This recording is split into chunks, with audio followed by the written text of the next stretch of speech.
Hello, hello, hello. There's 1, 2, Vans view. 2, 3.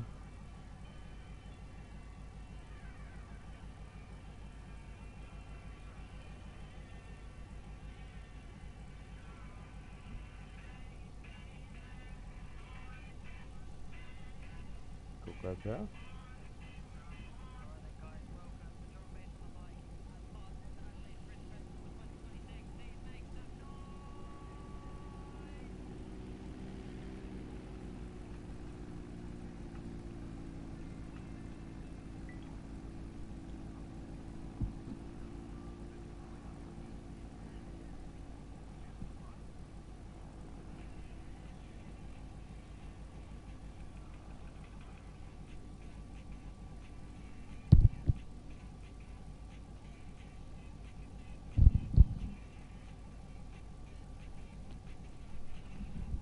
Vai buttare in strada.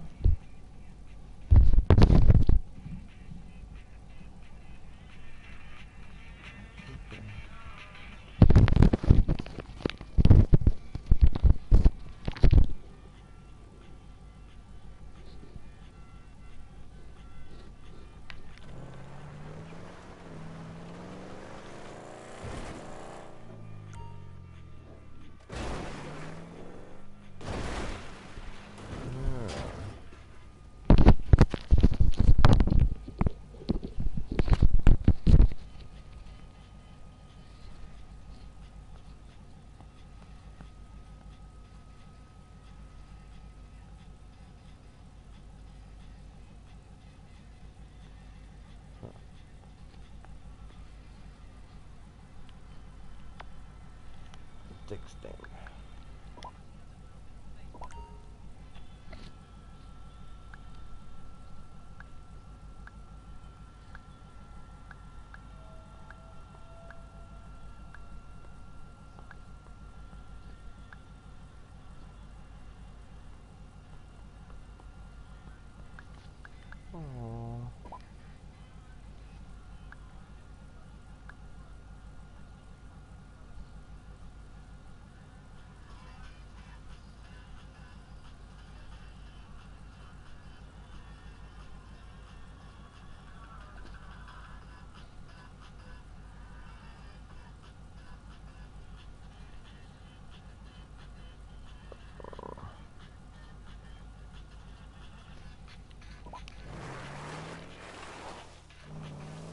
$20,000 dollars.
Normal.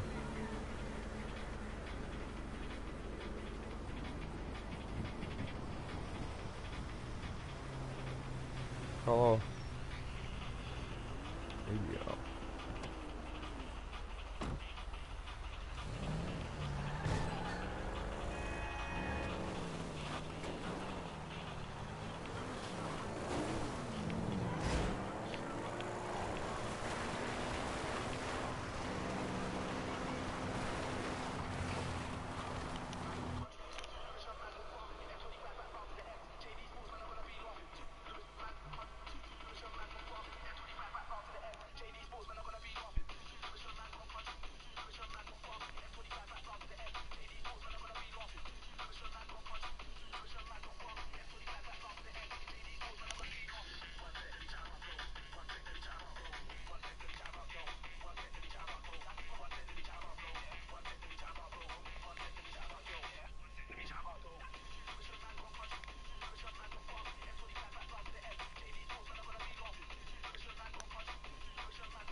Ta-da!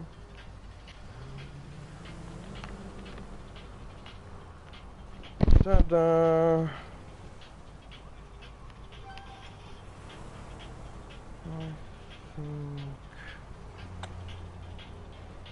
Oh, this is fun. This is.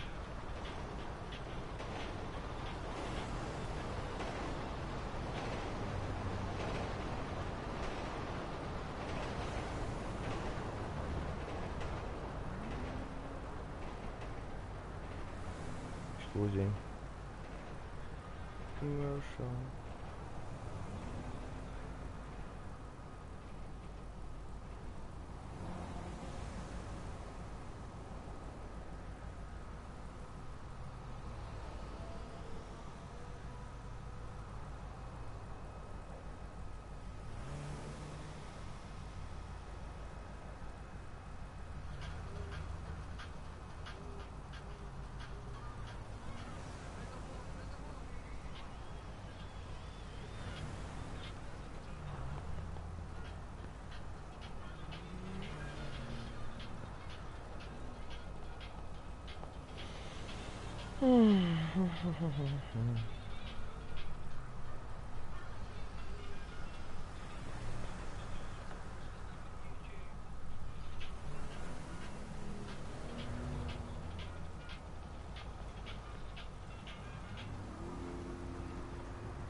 Zo.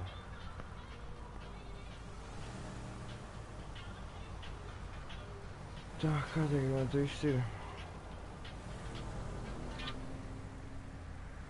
Bits in dash.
Looks like one time I need to do this. That's it.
Hello. Good morning.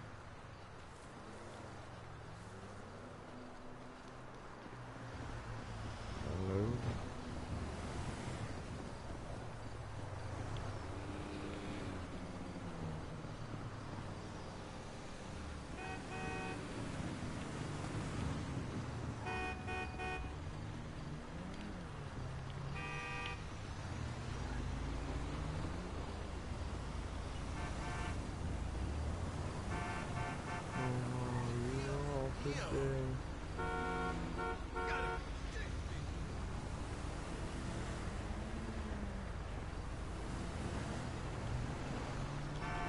Oh my God! Get the fuck out!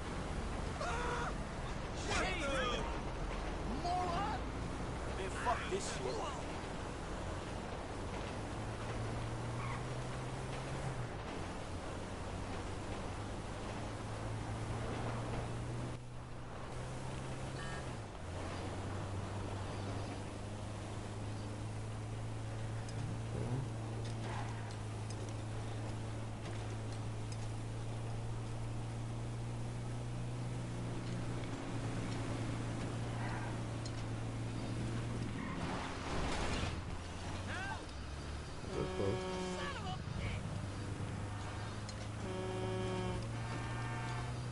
Man, you got off lucky, homie.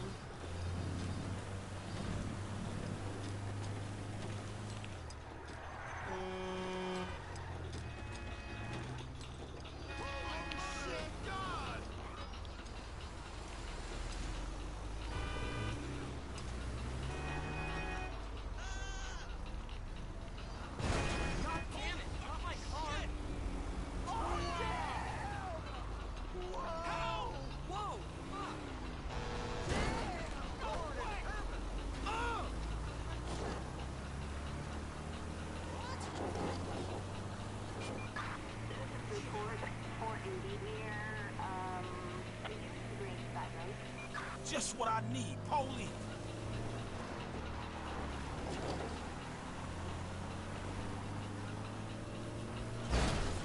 This don't make no fucking sense.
So, something like that. Kokota, yeah?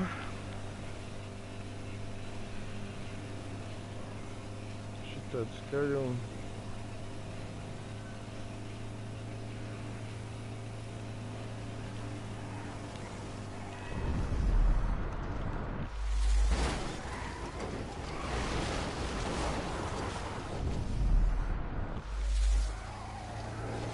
Есть.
Bitiş ta der ya. Şader.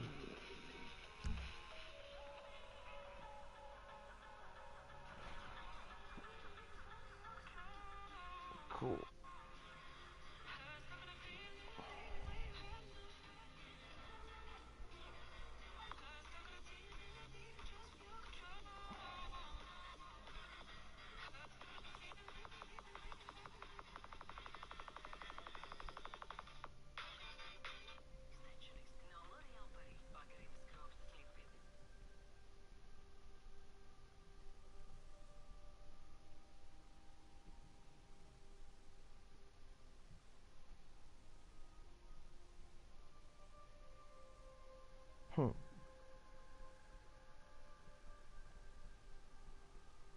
Pomeinacie.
We gonna show listen.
Nice.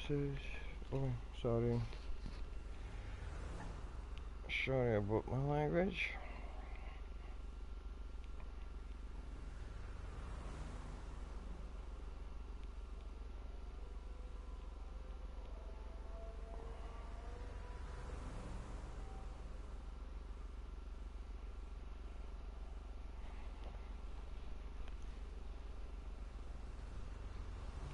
Alright. Just retire off What that. Spider is thinking and talking about. There was always an exit strategy, an exit plan for him. But yeah. I mean, how many employees does Mr. Beast have? Like well over 100 now? I don't think Felix ever had more than like 3, maybe. We have like 2 editors. It was Brad and Simon.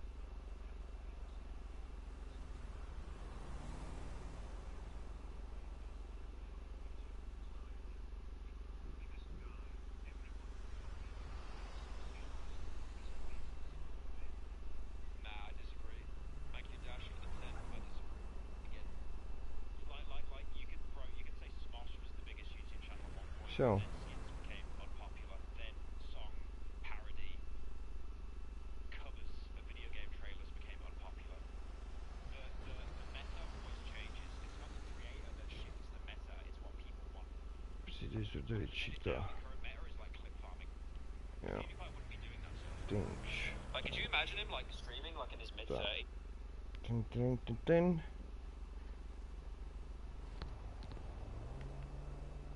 Tin tin tin tin tin tin tin tin. Tin tin tin tin. Tin tin tin tin.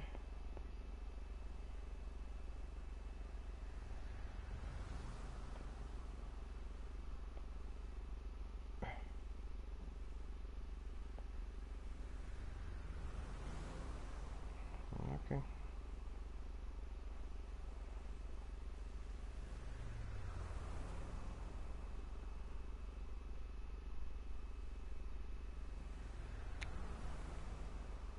So.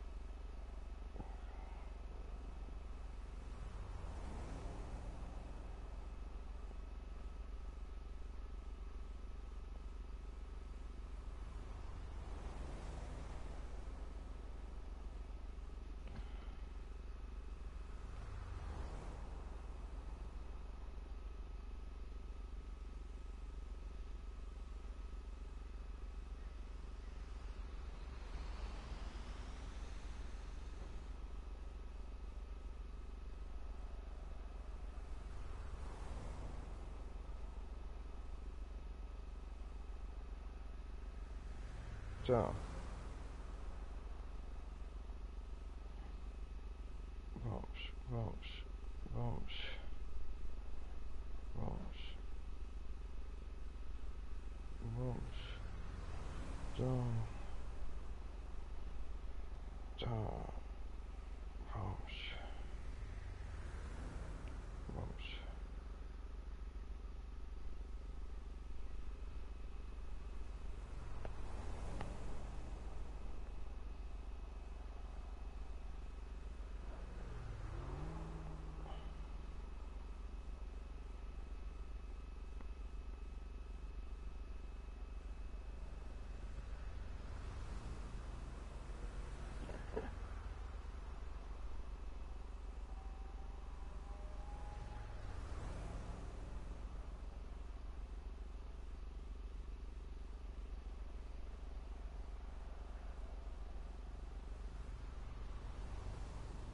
Or something.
Was ordered to chase them down across the Atlantic and ensure it went.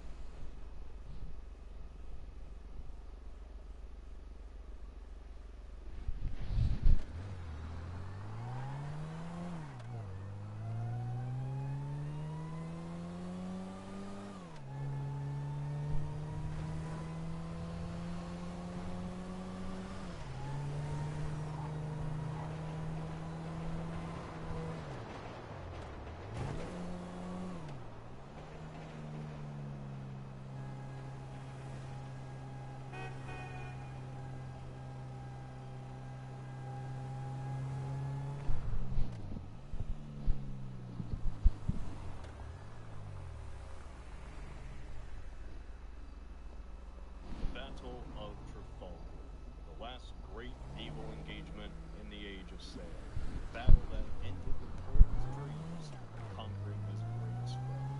10-year rule the waves. Since he was unable to bring it under his boot, Napoleon opted for the continental system, petty system of alliances aimed at crippling its economy via sanctions. It was this system that eventually drove the Grand Armée to invade Russia, and we all know how that little adventure ended up. England's industrial might allowed it to pull in America and possess a larger fleet than the next 10 powers combined. So, when the Franco-Spanish fleets attempted to unite, Admiral Nelson was ordered to chase them down across the Atlantic and ensure it went nowhere except the bottom of the ocean. After the Atlantic wild chase, the fleet was spotted near Cadiz in an attempt to cross Gibraltar. So, the one-armed hero shadowed its movements, making sure it was far enough from an Allied harbor before he made his move. But on the 21st of October 1805, his ships were spotted, and the Franco-Spanish fleet under Admiral Villeneuve attempted to escape back to Cadiz, despite their numerical superiority. Due to the skill of the recruits and the nature of the command, the fleet lost all cohesion and failed to form a line. Meanwhile, an anxious and eager Nelson, tradition, ordered his fleet to engage head-on, instead of the usual "let's line up and fire till one of us sinks" tactic of the day. I mean, if that's what you even call a tactic. Despite the surprisingly slow winds, which turned the HMS Victory into a sitting duck, the British didn't just prevail, they annihilated the Franco-Spanish fleet and managed to capture the majority of their ships of the line. Nelson lost his life pulling off the maneuver, but in return, Napoleon lost his hope of ever planting a French flag on the Tower of London. But what if Trafalgar went the other way? Could a reverse Normandy ever be pulled off? If so, how far would Napoleon go? This video was sponsored by, well, you. Stick with me here. So, I have a lot of ideas for videos, and like 80% of them would just bomb on this channel. If I could just upload whatever and whenever I wanted, and it have no effect on the algorithm, I would do it. Cool. But sadly, that is not how this platform works. If less people watch your videos, YouTube just kills your channel. At the same time, I want these dumb videos to exist. Like, I had an idea, imagining a world where the American buffalo just randomly respawned in America with their pre-19th century populations. Like, imagine that. Instead of there being just a few thousand bison today, one day, those vast herds just poof back into existence. Imagine how much that would devastate the modern United States. Millions of bison, enough to black out the prairie, just retaking the Midwestern plains. Would anyone care about this? I don't know. But I do know that there would be a section of the audience that would. And they deserve full production value for that too. That's something that can only really be done through Patreon. So yeah, this was a Patreon plug. But wait, there are so many unique videos on Patreon and now memberships that you've probably never seen. More niche topics, things that just wouldn't fly on the main channel. If that's something that sounds good to you, then, check it out. We got polls, you can vote for videos, it's pretty fun. Okay, back to the actual video. Traders are like music conductors, orchestrating an ensemble of instruments, overseeing every movement. Greatness requires... So this scenario won by a landslide in the previous community poll. And to do it justice, I called in my friend Emperor Tigerstar to help me try out something new. Instead of looking at the overall big picture, let's seriously dig into this. Let's try a realistic, yet alternative, Napoleonic campaign. I'm talking boots on the ground, week by week, logistics, engagements, troop numbers, and defenses. That requires a lot of research. But luckily, many of you signed up for the Napoleon's Gambit Discord event and wrote a ton of wonderful essays that helped with this video.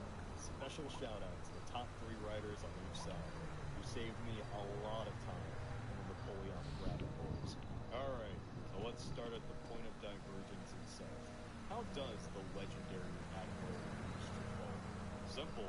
Ever since ancient times, naval battles tend to be winner takes all. An all or nothing gamble or retreat is not really an option. You rarely see an engagement which ends up in a stalemate, and more often than not, experimental tactics like that of Nelson end in failure. What helped him here is the fact that the Franco-Spanish fleet failed to move against the Commons. But what from this timeline they did? Suddenly the decision to advance on the third district. By retreating to a new line of advance was a horrible idea. First of all, Nelson led from the front. He would be the first ship to sink, sending a fatal panic to the rest of the lower ships. From this point on, they could choose to either turn back, advance, or resort to traditional tactics, little too late. In all 3 of those scenarios, the British fleet is obliterated, with some ships even surrendering to the enemy. Instantly, Britain would lose its best admiral and half of its first-rate ships, but that doesn't mean London would fall the next day. So what would happen? Well, Jimmy, time to find out. From back in the day, well, just a day after Napoleon executed the Roman on the 20th of October, 1805. But why is that? Well, because 23,000 Austrians were captured, bringing the number of prisoners to 60,000. Within a month, Napoleon captured Vienna, but all of this paled in comparison to what he was about to do.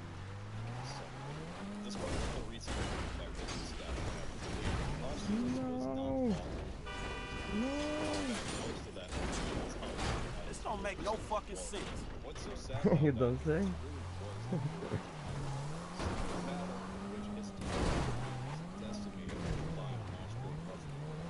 think I well do. liked one of the best generals in history. He had many great victories before and after Austerlitz, but this was his masterpiece. The Third Coalition was over. The Holy Roman Empire was dissolved. Now you'll finally get a chance, little guy. Ever since he got back from his campaign, Napoleon continued his postponed invasion. A year prior, he had selected 200,000 troops, stationing them at Boulogne, before he had to fight Austria. The drills would continue as supplies were stockpiled, and the fleet was being repaired. The French had a larger force, more experience, and used a meritocratic system which saw the best officers being promoted. Britain, on the other hand, followed a more traditional military chain of command, where men were promoted based on seniority. Thanks to the report made in 1805, we know the exact number of troops guarding the Isles. As you can see, it's not even close. I mean, sure, the equipment of the British was marginally better, both in terms of firearms and artillery, and their dragoons were to be feared. But should the Grand Armée make its way onto the flat fields of England, the Brits are toast. Thing is, they already knew that. That's why they spend a fortune building up their defenses. The no-brainer targets like Portsmouth, Hastings, and Dover were all armed to the teeth. We're talking giant mortello towers spread across the coast, medieval castles refitted into powerful strongholds like Cowes, Deal, and Sandgate, an intricate chain of signal towers capable of instantly warning London of upcoming attacks, ripped straight out of Lord of the Rings. Then finally, you have the Royal Military Canal near Hastings. In typical British fashion, instead of erecting a wall, they dug a massive canal, 60 feet wide and 9 feet deep. This created an extra line of defense. All of this was done in our time, despite the Trafalgar win. But here, as soon as Parliament hears of Nelson's demise, these projects are upscaled and finished early. But let's not forget the most important line of defense at King George's disposal. I can't even think of Channel itself. In normal circumstances, the voyage from Boulogne to Hastings is no more than 8 hours. However, making such a trip in the winter is pretty much insanity. I even found this barometric pressure data report dating all the way back to 1748. Let me tell you, weather conditions around this time were bleak. Keep in mind that this only applies to the channel itself, meaning that Britain was free to repel some of the fleet scattered across the empire. So for the next 6 months, both sides had time to prepare for the clash of the century.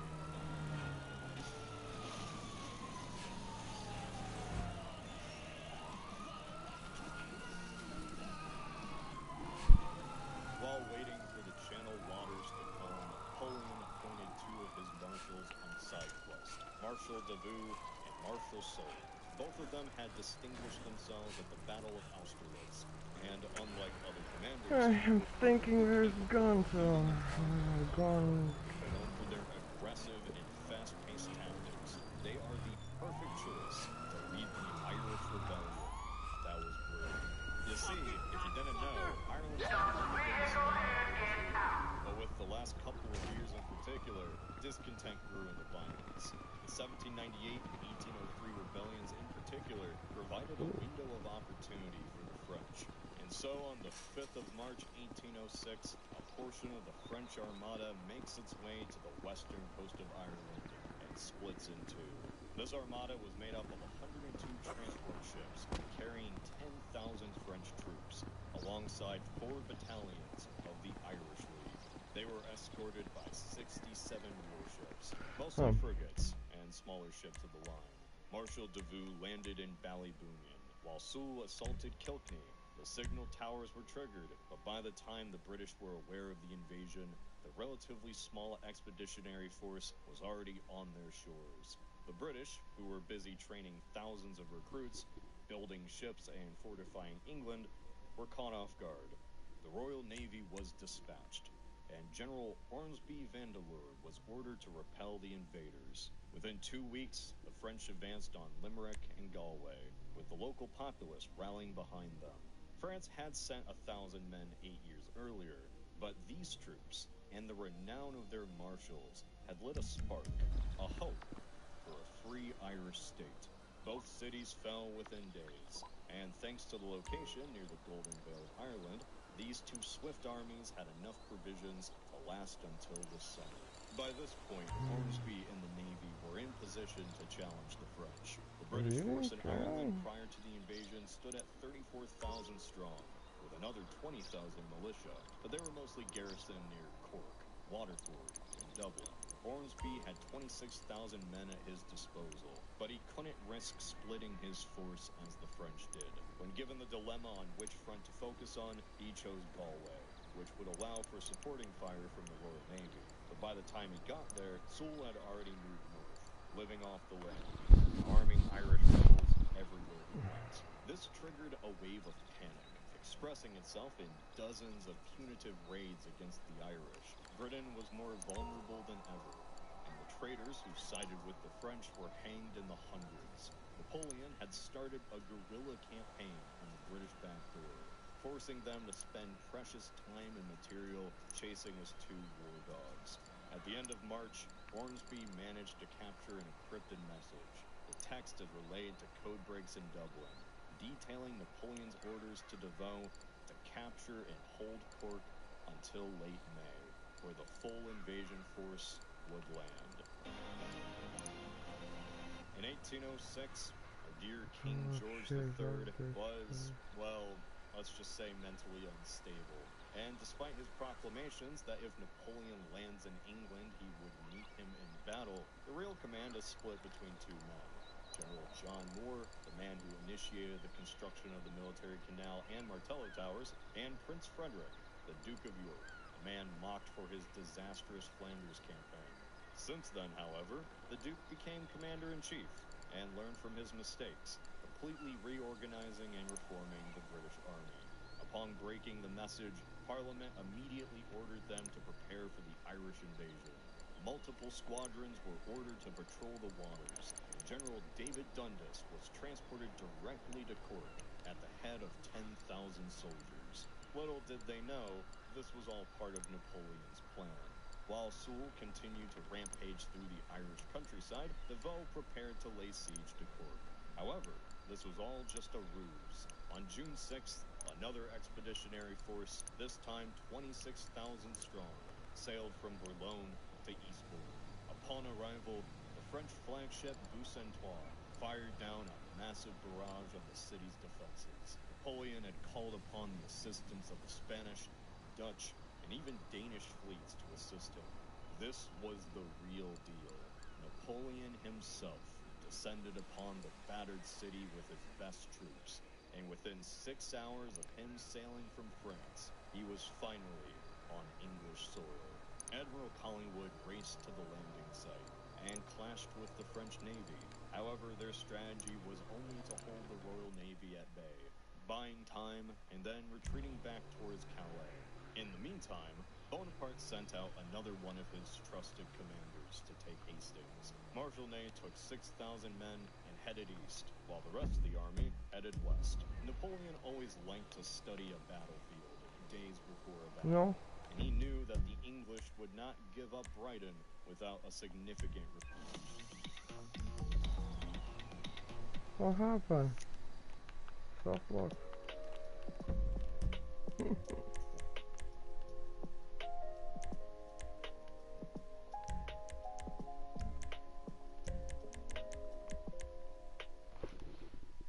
resistance. By the time of the attack, the British regulars were now close to 80,000, a quarter of which were cavalry, which can quickly react to the breach. Yet most of the defenders were spread across a wide front, and nearly a third were back in Ireland. Brighton and Hastings were extremely well fortified, but the Duke of York knew they would always fail without reinforcements. Troops and ships from York were recalled, but before they could properly deploy, news arrived of another French drop. Hot air balloons were used to discover the movements of the Royal Navy, and several hours after it had passed by Dover, the French sprung into action. Marshal Murat and another 15,000 Frenchmen set sail from The Hague and landed at Great Yarmouth on June 18th. This flamboyant cavalry commander was given free rein from Napoleon to raid out much of the as he wished. Instead of directly attacking Norwich, he galloped through the English countryside, opening a new front. With 5 separate armies roaming the Isles, where exactly would you tell your navy to go? If, say, you were the one in charge of the defense, do you prevent more reinforcements to join up with Napoleon? Do you protect the crucial coastline cities? What about another attack on Ireland, the Channel Islands, Cornwall? As you can see, this would be a nightmare for the crown. But there was a glimmer of hope. Hastings was on the brink, and right as it was about to surrender, John Moore arrived with 23,000 soldiers. Using the range superiority of his artillery, as well as the Royal Horse Artillery, he was able to surround the 6,000 men, led by Ney, and obliterate them. The brave marshal fought until the end, but ultimately, he failed as emperor. Upon receiving news of this counterattack, Napoleon ordered his men to move against Brighton. The signal towers were lit, and the Royal Navy was ordered to assist the siege. And that is when the French Navy ferried yet another army into the fray. This time it was at Bernadotte, with 24,000 men who sailed from Calais to Ramsgate. Without a navy to resist him, the Marshal was able to take the landing and immediately marched against Dover Castle, taking a sandwich and a deal along the way. Lastly, the final hand Napoleon had to play was overwhelming the already stretched thin Royal Navy by sending not one, but 2 separate fleets, transporting 10,000 men each from Brest. Britain had the capability to protect Cork, lay down supporting fire on Brighton, blockade the coast to prevent supplies from already in England, prevent the armada from sailing in, at the same time. So when the towers made their signal, only one of the fleets could be intercepted in time. Okay, pause. I was trying to analyze wind patterns and garrison sizes to figure out which would get intercepted, but screw it. Let's do a coin toss. Tails. While the fleet aiming for Weymouth does arrive at its destination, the one gunning for Milford is completely annihilated. In an attempt to cut off the head of the snake, the Duke of York rode out to meet Napoleon with an army twice his size, sealing the fate of Dover, which Bernadotte managed to take. Elsewhere, Murat and the Irish rebels made enormous gains, putting pressure on Parliament. The French landings made too many casualties, but luckily for them, a man by the name of Dominique Larry was among them. The father of modern military medicine learned much during the previous campaigns, especially the one in Egypt. His reforms made the French army leagues ahead of its competition. Disease prevention, bandaging, amputation, triage, ambulances, all contributed to something the rest of the world would adopt 50 years later. Despite being the attacker, Napoleon sustained 3 times fewer casualties as a result of these improvements and their experience. With Brighton under blockade and with an army fast approaching, Bonaparte took 15,000 men and occupied the hills to the east. In this fateful encounter, the Emperor fought the Duke at the Battle of Brighton, adding another masterpiece to his resume. The crucial moment of the battle was Marshal Lannes charging through the British right flank, breaking their lines. While the French artillery bombarded the center, Napoleon then made his way west and captured Portsmouth after a 2-week siege, while the rest of his generals secured the coastline all the way up to Dover.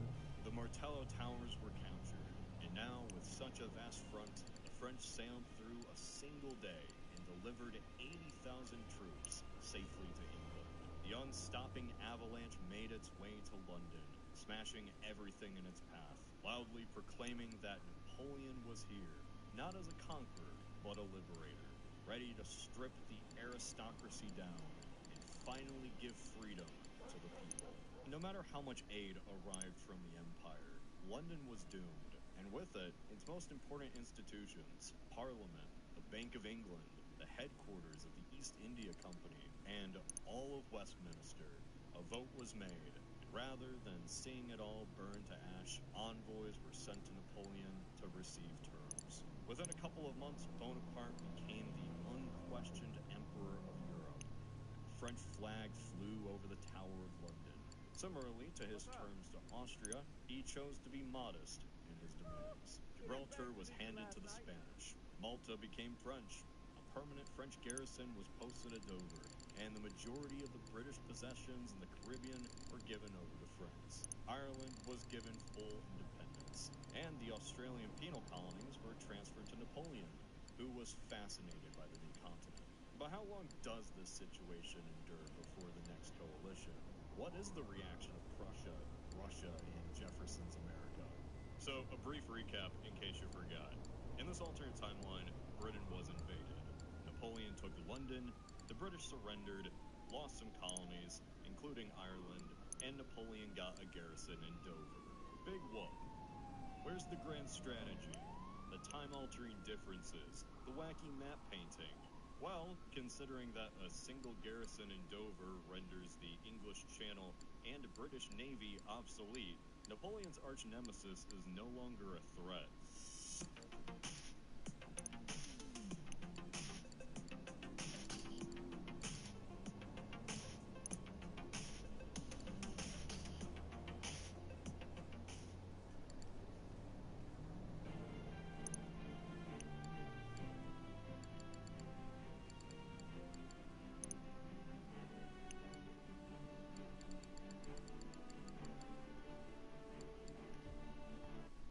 Brits were his existential nightmare, around which he based most of his foreign policy. Who he became friends and enemies with largely depended on his goal of subduing the crown. That included some of his biggest mistakes, like the continental system, Peninsular War, and invasion of Russia. But now, that fight was over. London was now within firing range if things ever got heated again. Despite this historic clash resonating throughout the centuries, had Napoleon actually won against the British, his terms would have been pretty lenient. He was always more focused on turning around and bullying the next major threat. What I love about Napoleonic alternate history is that this is one of the few moments in human history where global politics entirely depend on the mood of a few people. Like international conflict was determined on a whim. So hey, let's break down the irrational contradictions of the little corporal, shall we? While it's undeniable that Napoleon was one of the greatest military minds who ever lived, everything else was erratic at best. First off, despite being the flag bearer of the French Revolution and truly the man who spread nationalism So, over let's Europe, go. he was ironically a staunch monarchist. Nepotism ran deep in Napoleon's veins. He gave every living relative a valuable kingdom. Go. Napoleon appointed his three brothers as kings of Spain, Westphalia, and Holland, while his sisters became the duchesses of Gustavia, Naples, and Tuscany. More than anything, Napoleon's biggest dream was to build up a Napoleonic dynasty which dominated Europe. And he preserved rival dynasties like the Habsburgs in order to obtain its legitimacy. Despite often being depicted as the liberator of the Poles and Italians, he couldn't care less. Second misconception is So the make idea yourself that scarce. the Napoleonic Code, which for the most part was a major step forward towards equal rights, spread like wildfire. Yeah, no. Turns out that fire really only spread to places where it didn't stir up too much trouble. When it came down to it, Napoleon preferred to keep the status quo in the occupied territories intact, for as long as the aristocracy paid their fair share in both goods and conscripts. Last but not least, this guy was extremely dramatic. So it's an alternate 1807. Britain has been humiliated at home and abroad. Instead of securing the Dutch South African colony, it's now just lost most of the Caribbean. Prussia was not annihilated yet, and outside of Russia, no one could rival France. 1807 in our timeline was arguably the peak of Napoleon's ascendancy, and especially popularity. Here, we're talking about the birth of the world's first superpower. Unless you count Persia or Rome. France was so ahead here that even if you were to combine everyone in the globe against Napoleon, he would probably still come out ahead. That is, of course, if he played it cool. But this was Napoleon we're talking about. One might assume that a neutral Britain would mean that everyone would kind of just chill for a bit. But there were two major events that occurred right after Trafalgar that were pretty much inevitable: Austerlitz and the British invasion. First was the fate of Prussia. The Prussians were slow to respond to the War of the Third Coalition. But when the dust settled, they saw that there was no way they could exist in the world Napoleon was building. The HRE was a thing of the past, and the puppet state of Westphalia soon grew to dominate Germany. Napoleon didn't see Prussia as his equal, because to him, Prussia was like a kid who talks tough, but loses every fight. He promised them Hanover, then took it away. Goaded the cannon to the war of the Fourth Coalition. Not only that, but after the revolution, the Prussians decided to go on the offensive with some Russian support. After another masterpiece in Jena, the French army could now scratch Berlin on its wonders. The timings and locations of the battles here would be different here, but the outcome is exactly the same. Prussia can't afford to remain at peace, and nothing maybe they attacked while Napoleon was fighting in Britain, but it makes no difference. For centuries, Europe was a place where wars never stopped. But you almost never saw the actual capitals fall into enemy hands. In less than 3 years, Napoleon could boast that he managed to conquer Vienna, London, and now Berlin. The peace treaty resembles the one in our timeline, with Prussia losing half its land and people, the Duchy of Warsaw being created, and the Russian Tsar, who was infatuated with Napoleon, switching over to his side. The second fate, which shifts regardless of the British and Prussian one, is that of Spain. Despite its massive... Hey, what's up, Simeon? My dear boy, so good to see you. I mean, So seriously, good. how could you Hold plunge me. into the world of its Yeah, look, man. Look, we've been working together for about a few months now, right? Which is why I am very honored to announce to you that you are Employee of the Month. Huh? Anyway, congratulations. It wasn't easy picking a winner. Yeah, me, Lamar, your nephew Sacha with the Twitch. Look, man, it's been a real honor, homie. But I gotta move forward in my life. It seems like all I do is let people tell me what to do and I do it and nothing changes. Tell you what, my boy, you tell me exactly what you want, and I will very carefully explain to you why it cannot be. What? Today is repossessing vehicles that fools have purchased at exorbitant interest. On the first two. And when it was time to take Portugal, he was busy with Prussia. Godoy was outraged and mobilized the Spanish army in an attempt to attack France, as he issued the mobilization order on the day of the Battle of Jena. That's like Britain finally picking a side and declaring war on Germany after Poland was already... Oh, wait, never mind.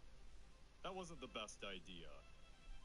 In response, Napoleon sent an army pretending to invade Portugal, which, once it made its way into Spain, just started taking over the place.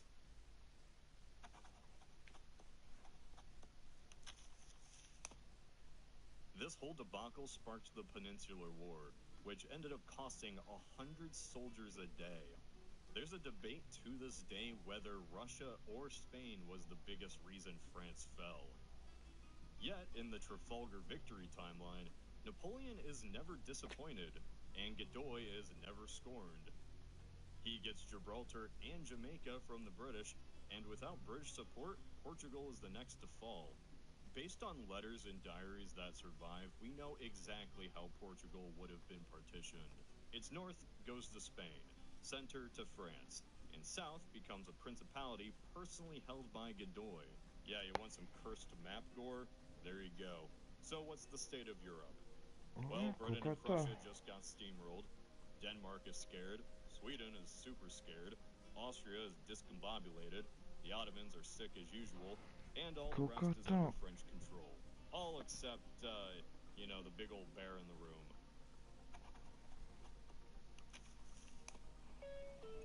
Trade on the go with each Get real-time market updates. And invest anytime. So, it's 1808. But Alexander tomorrow, I of Russia is together! nearly I a never decade into had his reign. a He's black an son. absolute ruler. But Sure. if I did, I want him to be just like you. Knock, knock, Hello, Lamar. What's up, you know? What's up, dog? Franklin here has been awarded Employee of the Month. Reformers thought Russia was embarrassingly behind the You times. fucking with me, right? They were right. On Man, we paper, both being Russia fucked looked with, like dog. Man, knock it off, man. For real, after all the motherfucking work I put in, man. Man, fuck this employee of the month shit, homie. I'm sitting up here trying What to you get mean, us... fuck this employee of the month shit, man? When there's some shit to be won, goddammit, I want it. I don't give a fuck what it is. You know what I'm talking about? I take no prisoners. I go hard doing this shit. Big dog, big nuts. When names is on the motherfucking board, I want to see my name at the top of that motherfucking next to it. It needs to say, winner. Maybe next month, huh? Man, fuck next month, Simeon. What about today? I demand a retrial. Today is nothing, just a bike. Hasn't made a payment at all. Some kid at Vespucci Beach. His name is Esteban Jimenez. Is he in the gang? Curiously enough, I did not inquire when he bought the bike. We got work to do, employee of the month. To which Napoleon Fuck replied, you and come on. "So we have made He was about a yes mouse just like ass that, nigga. They were besties. They spent What the we rest waiting of the for? meeting Magellan Ave, nigga. Vespucci Napoleon Beach. gave Alexander a And you still rolling with that old raggedy ass hair? That country bumpkin shit is enough to get us shot right there. I never took you to be old hairstylist type bitch, but now it's all starting to make sense. You drive. Hey, wasn't that motherfucker who took the bike that S.A. Vagos dude? With the tattoo on his face and shit? Yeah, that was him. Fuck, homie. I don't want no unnecessary bullshit here, alright? Nigga, I don't give a shit. There's a reason Simeon pays a couple of mean-looking motherfuckers to come repo this shit. We ain't Girl Scouts. In your case, I ain't so sure about that. Man, step up, nigga. Of course this dude real. Who else gonna have the required surplus of paper and deficiency of brain... deficiency of brain cells? He just put a dub down on this bike. 20 G. With a...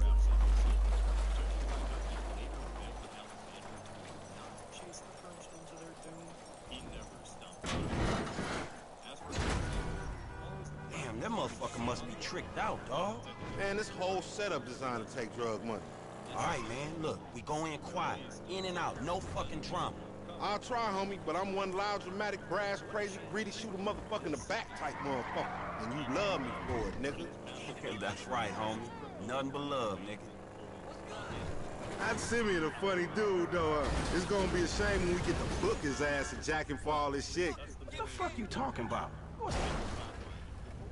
You a psychotic motherfucker. That's how shit work, ain't it? You do some jobs for a fool, develop a little uneasy relationship, and then they ask you to do something above and beyond. You fall out, fools get capped, and then you start all over again with some other fool. Where the fuck you get that from?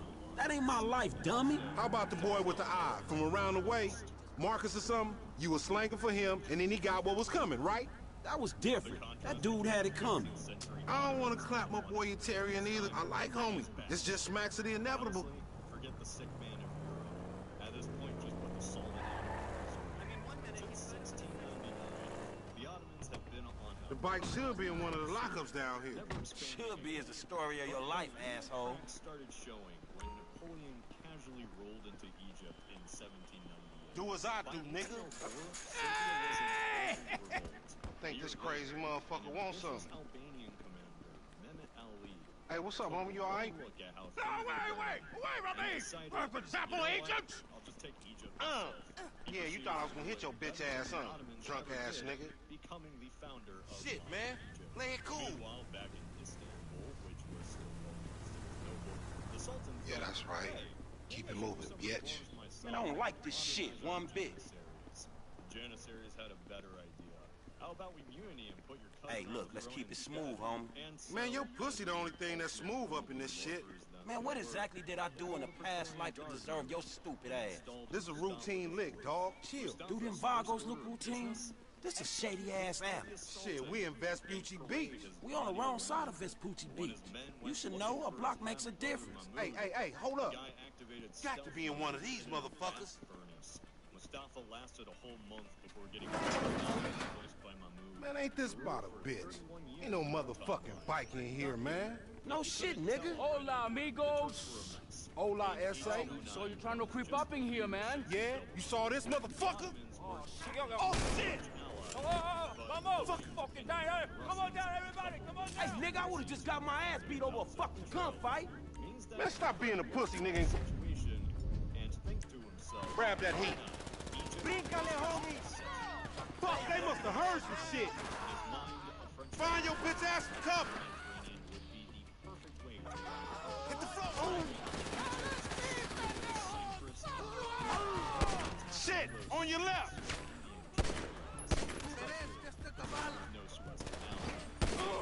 I will kill you, asshole! Jesus! We trapped down this alley.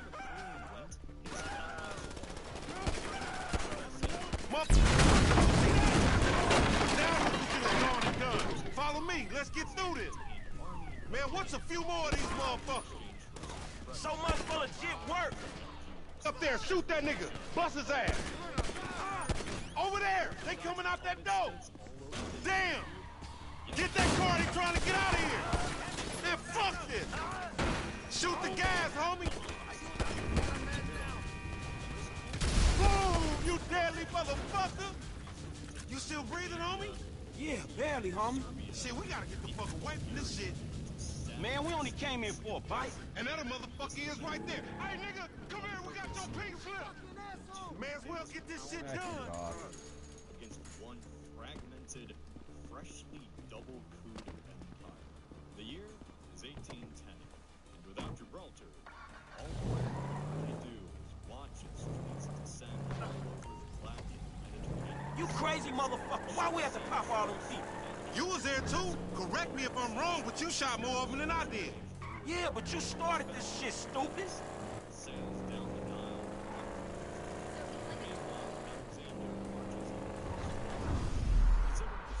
Man, you lost him already. That's a monster fucking biking. Riding, stupid. We need to shoot him off the bike. Couple of scratches better than nothing. This gonna get away, we going down, homie. He gonna pin us for all.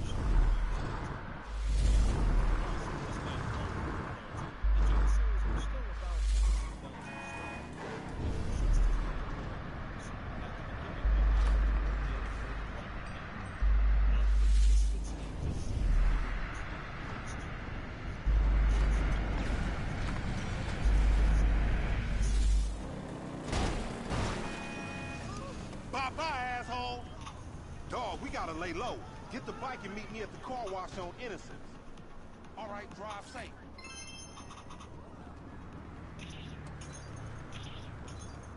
Maybe this is the one. This time we're taking 80% of Austrians give up on defeating Napoleon right before they won. In our timeline, this manifested itself into the Fifth Coalition, which was basically Austria versus Britain. As expected, it lasted just a few minutes. In this alternate timeline, the stakes are way higher. If the Little Caesar and Alexander intervened on a partition, you could throw out the 7 great power system, replace it with the 2 superpower system. Portugal and Prussia would still be reeling from the previous war. Not to mention the French troops were garrisoned in most Russian cities in previous history, so no luck there. But then we have Britain. King George III first lost the Americas, and then London itself. So just like in our time, we got this son, uniquely named George IV. The crown passed down from Britain and came to naughty George. Not like that really bad man, but the real power from medicine, who was senile and alright, well, that leaves power in the hands of one of the best warriors in history. One who was overly ambitious and needs to St. Paul's, like that one time he decided to go Latin Copenhagen as the Danish city.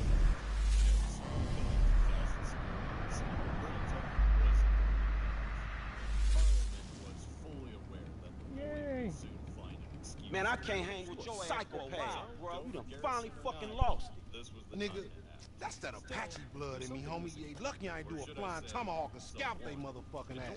We can't repo the assets of a dead man, big sitting chief asshole. Nigga, and we ain't going to neither, nigga. I'm gonna keep this motherfucker for myself. Tell Simeon we couldn't recover. If you fucking tell him, you fucking moron! And at a time when Spain was extremely vulnerable, he, the Spanish court, and its people would love to be rid of French dependence. After all, in 1811, both the Mexican War of Independence and Bolivar's war in Venezuela were kicking off. So Spain betrays the French, pulls back its forces, and joins the coalition. Resistance in Sicily and Sardinia is reignited, but the biggest betrayal of all is yet to come. Soon after Tilsit, Alexander figured Napoleon out. While the presumption was that they were equal, he berated and bullied the Tsar in what could only be described as racketeering. To some degree, I get it. The guy must have felt invincible after defeating every foe he ever faced. But that doesn't always work when it comes to diplomacy. In this alternate timeline, in 1811, we could see both Russia and Spain spontaneously pull out of the war against the Ottomans, all after hearing the Austrian rallying cry. Between their combined armies and the still incredibly powerful British Armada, maybe they could finally go back to the way things were. This is a sink-or-swim situation, one where the whole plan hinges on the first and most valuable objective being completed: keep Napoleon in Egypt. The second objective: retake Dover. In this alternate scenario, let's say that the French put a 50,000-strong garrison in Dover to prevent this exact thing from happening. Well, that force is now surrounded and cut off from the continent, while another large fleet crosses the Strait of Gibraltar to blockade Egypt. The third objective is for the combined Austro-Russian force to free Prussia and put it back into the fight. That would take some time, since Alexander has to completely reorganize his forces. To prevent his escape like last time, the British Navy arrives shortly after news reaches Bonaparte. And now, he has no choice but to bunker down in the pyramids. I mean, he could try to fight a naval battle, but that's suicide. He could march through the Sinai, Levant, Anatolia, the Balkans, and the First Crusade, but that's even more impossible. The fate of his empire rests entirely in the hands of his generals, and those weren't pretty good hands. We are talking about one of the best fighting forces to ever march on a battlefield. Well-equipped, well-led, well-supplied, and with a ton of experience.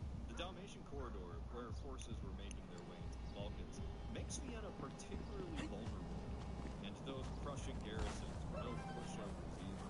Thanks to the Pyrenees, Spain's brutal army could only really open a front in southern Italy, which they would seriously struggle with. Lastly, you have Marshal Soult, an extremely loyal and great commander, particularly on the defensive. He was excellent when it came to logistics, and Britain's only hope is to starve him out or wait for him to make a bad move. The first couple of months in this war are key, and since we have like 10 fronts at the same time, anything could happen. Napoleon could get camp fever and die. Soult could charge in and take London. Hell, we could even see a timeline where Napoleon is slightly more reserved and doesn't sail to Egypt in the first place. Oh, who am I kidding? Of course he would do it. The one thing I could predict is that this Russo-Anglo-Spanish fleet probably couldn't maintain a double blockade for over a year, especially since the French still have a very formidable navy. Remember, in this scenario, Trafalgar is a success, and even when it wasn't in our timeline, Napoleon still kept building up a navy. So how would this play out? In my opinion, the Habsburgs are the weak link. They're gonna be the first to fall. From what we know, Napoleon is leading just one of 3 armies against the Ottomans. One with a goal of securing Egypt and the Levant. A second army could push through Dalmatia to take over the Western Balkans, while a third crosses the Adriatic to conquer Greece. The question here is who is leading armies 2 and 3, and who's in charge of the Prussian occupation? The last one is pretty easy. Marshal Bernadotte, top-tier commander, one who weirdly became the king of Sweden. The Swedish dynasty is French. For the Balkans, the man most suited for the job is André Massena. He had a reputation for boldness and ability in difficult terrain, making him an excellent choice to lead a campaign in, well, this. As for Greece, it's honestly a toss-up between Lene or Davu. But either way, you got some of the best commanders out there, with 50,000 elite troops each. With no peninsular war to drain that manpower pool or treasury, France could make that number go as high as 70,000, with a lot more in reserve. What makes this so fun is that the massive Russian army, led by General Suvorov, would be marching along the Danube towards a vulnerable Vienna. So this is going to be a showdown.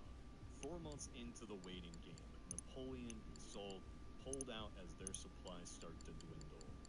The Second and Third French armies are grouped together, but can't overtake the Austro-Russians led by Suvorov, while Bernadotte and a new massive army managed to take over Prague.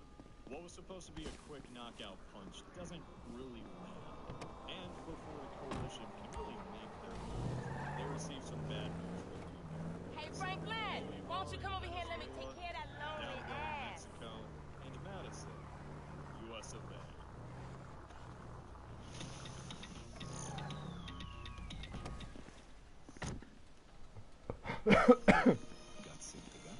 What the fuck is wrong with you, Tanya? Ain't nothing wrong with me, nigga. Shit. Well, your ass don't look too good. Where the fuck is JB? Smoking. What I find And what about you? interesting about I mean, this you know, I scenario quit. is how You know what I'm instead of saying? taking a sharp Almost. turn to Yeah, whatever. brutality, it kinda runs JB, parallel look, to a JB lot of gonna lose major everything. He events, gonna lose the a lot house. which were You know what I'm saying? The instigated business, before everything. And you, his cousin, nigga, Events you in said you was gonna He help. ain't my cousin. Madrid, Whatever, if that's Vienna, how you feel. Latin What the America. fuck do I know about Now, towing cars? Look, it's easy. If JB can do it, you can do it, for fuck's sake. Come on, I'ma show you. Come on. Hated the Shit. British All right, practice then. of literally kidnapping American Everything. sailors and forcing them Hey, into look, let's make this quick. I got shit to do. Here would Nigga, be you fighting need to back. slow it down. Britain lost Tanisha some was vital right. ships and desperately needed more. All right, shit, where we going?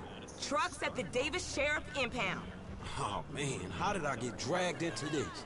We both know you always been sweet on me. Shit, Franklin Clinton.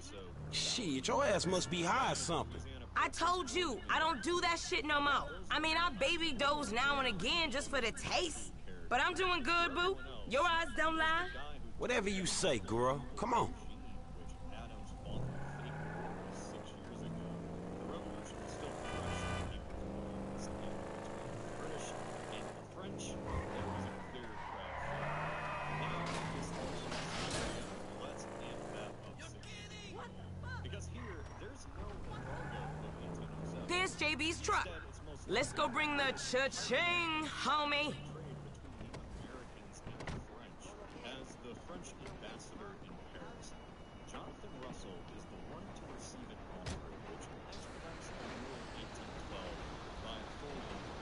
The warhawks, particularly on the south and west, didn't just want to end the practice of harassment and trade sanctions of the British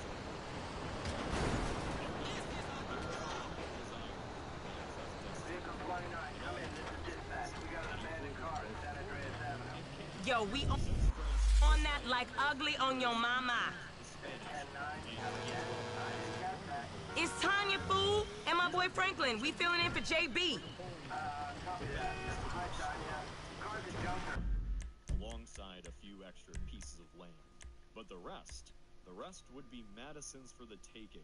Yes, I'm talking about America invading Canada earlier this time. And in this world, the president is well aware that the royal... Mercedes, 10-7. I'm gone. A bucket. This one should be easy. Shit, not easy enough for JB to drag his ass out of whatever crack house he laying in. His loss. Yo game, sugar. Except I ain't gaining shit, sugar. Move that seat back, and you know I'll make it right for you. That ain't what I'm saying. Damn, Tanya. What the fuck happened to you?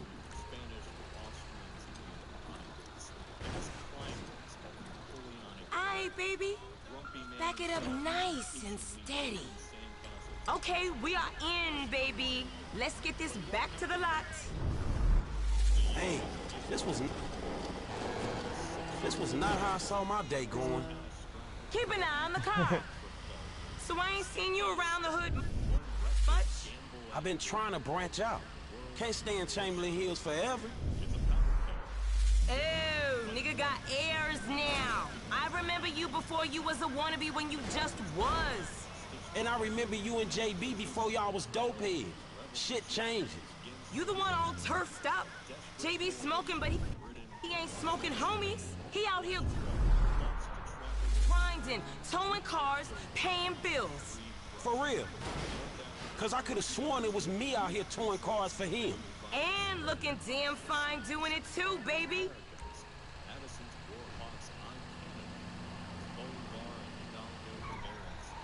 Okay, we make the drop where they got the areas marked. They get real finicky when we don't leave it in the right place. I'll see you on the block. Anything you need, you holler at me. Now, where is that fool?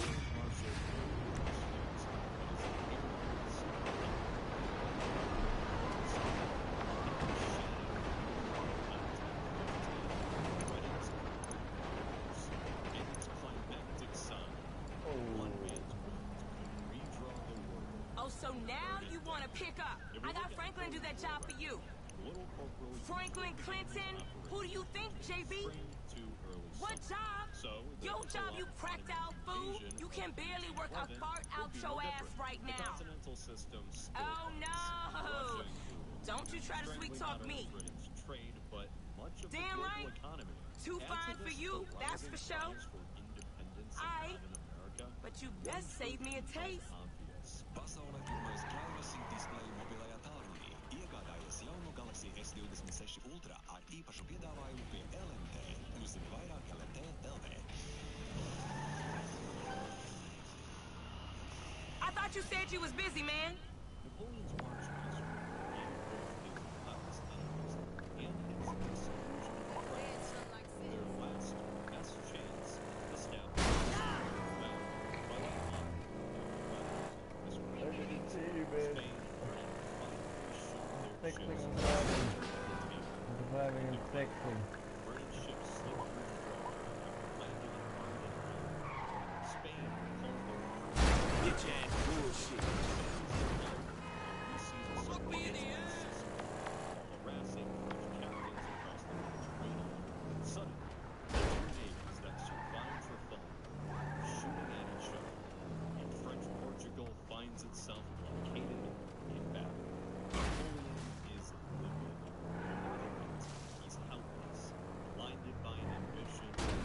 Fuck this shit. Stranded in Alexandria. What's going on? Desperate calls of prosperity. We're going to hell. But a holy struggle against treachery itself. And remember, the 19th century hasn't yet seen machine guns, cavalry. That's still essentially a weapon. It's brutal, but still wrapped in notions of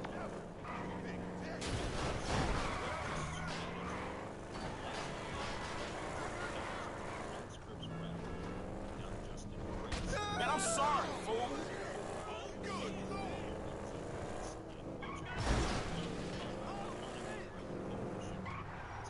just as he had already done cannot be real. Switzerland, Ireland, Germany, and Albania. Damn! Thanks again, Internet. Absolutely none. But for the soldiers and peasants who bled for them, this was something else. Revolutionary new order versus the old, corrupt, feudal. Add even more drama to the mix. 1811 is also the year of the Luddite riots. Skilled Let's textile go. workers and machines that are ready to start. Centuries-old craftsmen, but unfinished. Hammers in hand, they stormed factories, torched equipment, and clashed with soldiers sent to protect mill owners. For Britain's elite, it was treason, punishment, and death. For the workers, it was a desperate stand against a future that offered them no place. In a way, it was the 19th century version of today's anxiety over AI, except instead of ChatGPT taking your job, it was this thing. So, stakes. Let's zoom out of the map. Dozens of new frontiers and the sharpest military mind in Europe stuck on the bench. The opening move is clear. Ireland and the Mediterranean islands quickly fall, while Portugal and Dover are locked down under blockade. Pushing them head-on is possible, but the casualties will cripple any future campaigns. Within weeks, the coalition is joined by usual suspects. Southern Italy. Oh, of course I say that po' boy's lies. But you know what? It's getting to be a bit much. I have no idea how you cope. Of course I cope. I'm a woman. Ain't that the truth? But girl, I done all that I can do. But you know how boys are. Wait a minute. Oh, girl. Whew, hey, how much further? We ain't even gone 5 yards yet. I know, I'm just asking. This is spirit walking. Exercises body and soul. It's all the rage. We are women and we are free. Free in the hands of patriarchy. We are women. Here are free. We are women. Here are Napoleon's loudest and most unlikely enemy. Damn. F, is that your auntie? Yeah, thank God I missed her crazy ass. She's spirit walking this shit now, man. That's just her attempts to... Hey, don't be talking shit about your auntie, man. She got... I mean, she cool as a motherfucker, man. Come on. Come where? We gotta go pick up some shit from around the corner, man. We can walk and talk at the same time, my nigga. Why the fuck we can't drive? Around the block with Chop? You need to walk with your fat ass. Yeah, okay, you tall, linky son of a bitch.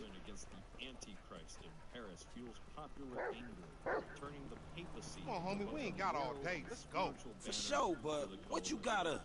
Kidnapping, fool. That clown D. That OG fool from Ballers.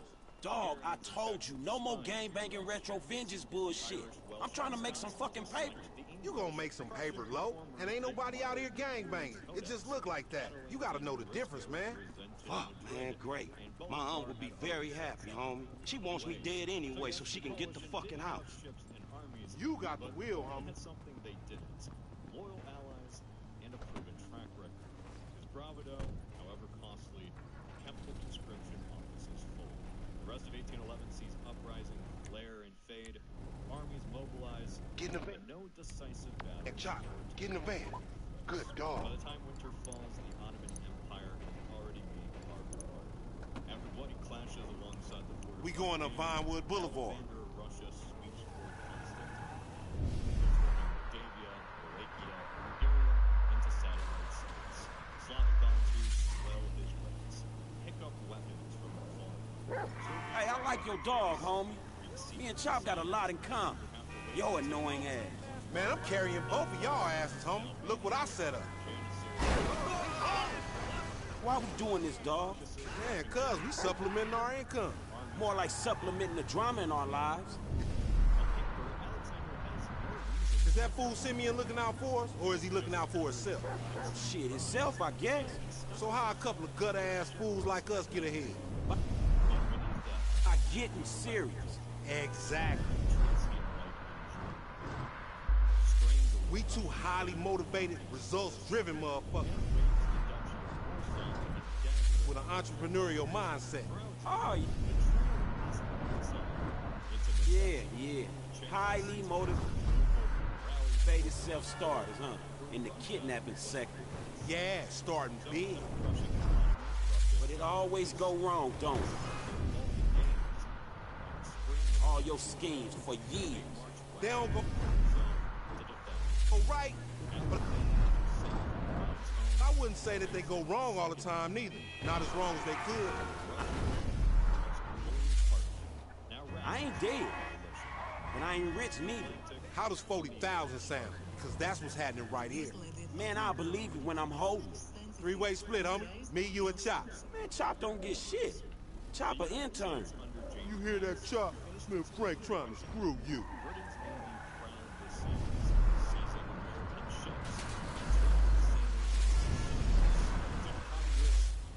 He down this alley up here.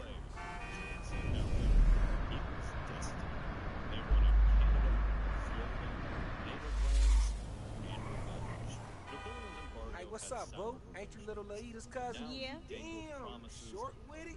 I was just saying I was trying to holler at And you ain't hollering at nothing over here. Why is it gotta be like that? I'm an OG. And OG, so what? So the fuck what, nigga? It's a million OGs. Well, shit, how about I put one of these little X pills up your ass crack? Next thing you know, you gonna be begging for it, That's boo-boo. disgusting. What's happening now, D-man? Ain't no fun if the gangsters can't have none. Man, fuck you, Mark. I ain't sharing no ass with the CGS. Ain't nobody sharing nothing. Man, shut the hell up, Fuck bitch. you, nigga. Man, fuck y'all. Hey, ain't there a law against you mark-ass gangsters, insignia, mask-wearing motherfuckers? Oh, so what's up now, nigga? You snitching or something, Oh, nigga? shit. Bitch-ass nigga. Fuck you, nigga. I'm out of here. Fuck y'all, Get that bitch. nigga. Come on, let's go. The Navy wasn't much better. Out of 600... Go, get in the van. Maybe 20 were in American waters in 1812. The rest were busy watching Napoleon. Only by 1814... He on a bike, man. We ain't gonna catch him. Just drive, fool. It's gonna get bumpy, Chop. Ha! Oh, concentrating ass. Fool. It's like watching Chop trying to read when you do that shit. Ain't no stopping us on this hill. Fuck it. You marks won't warn. We flying now. What the fuck you say something? Bro, we could have creeped up on this. Nigga. You seeing yourself, Franklin? He was a big black motherfucker, nigga. Your creeping days is over. Hey, Apache Blood, you gonna be able to trace this nigga if he goes to the ground? I know your ancestors taught you them buffalo tracking skills. Man, I ain't gonna put...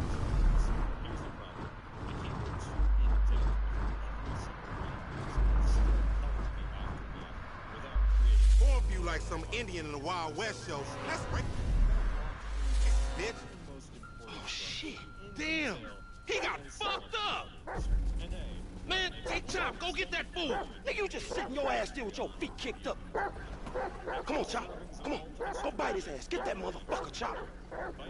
Get him. The ship sails without its captain. Yet Napoleon's war, dynasty, and iron chain of command. You get this motherfucker, we make you foreign gangsters, Chop. How about that? Centralized, but so are coalitions. French lines of communications split between Paris and Alexandria, while their enemies juggled Yo, said no, you here, asshole? Vienna and St. Petersburg. Violence ran rampant between French armies in the Balkans. I don't want to hurt you, and you don't want to get hurt, dog. So be still.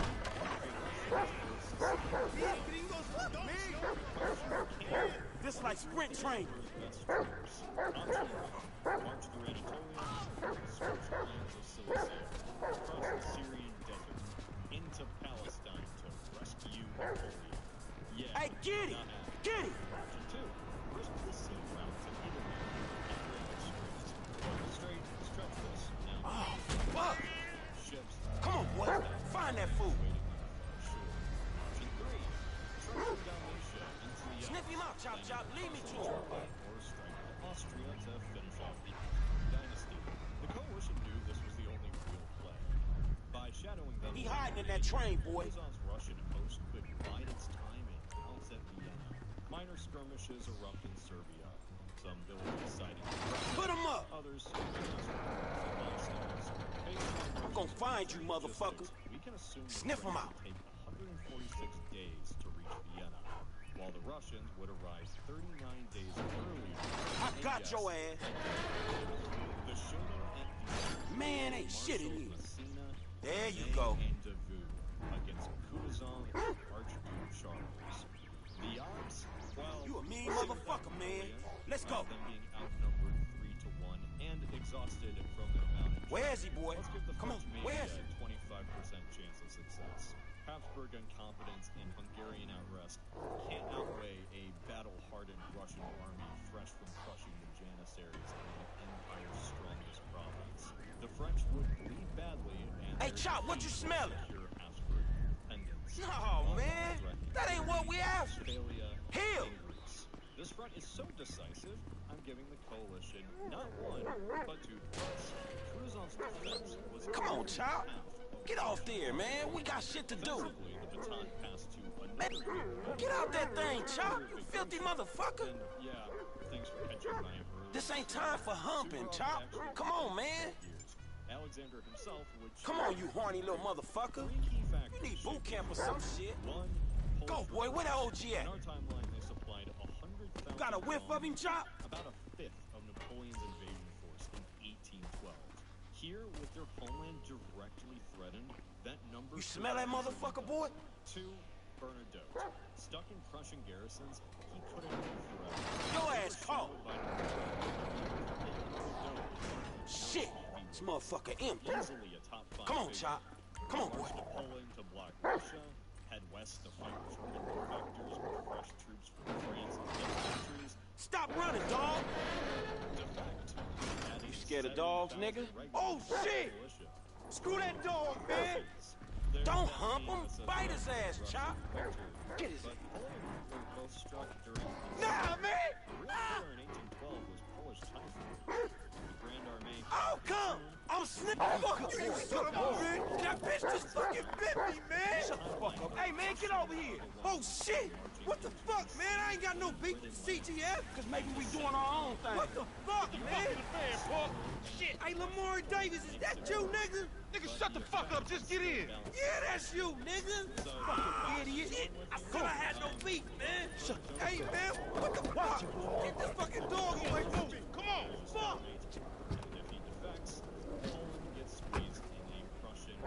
Hey, if you don't train Chop, he gonna be a lost cause like you, dog. We gonna stash this dude in my spot.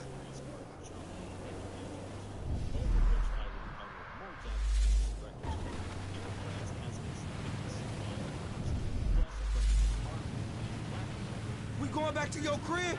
I've been there when you was in diapers. Shut up, man. You ain't recognize me. I knew it was you before you took that flag off. You always been dumb, Lamar. Really? Well, I guess that means we gonna have to shoot your ass when we pick up our 40 stacks. You ain't gonna pick up shit. Fans gonna be on you before you can even move, nigga. But at least in the short term. Be quiet, I gotta make a call.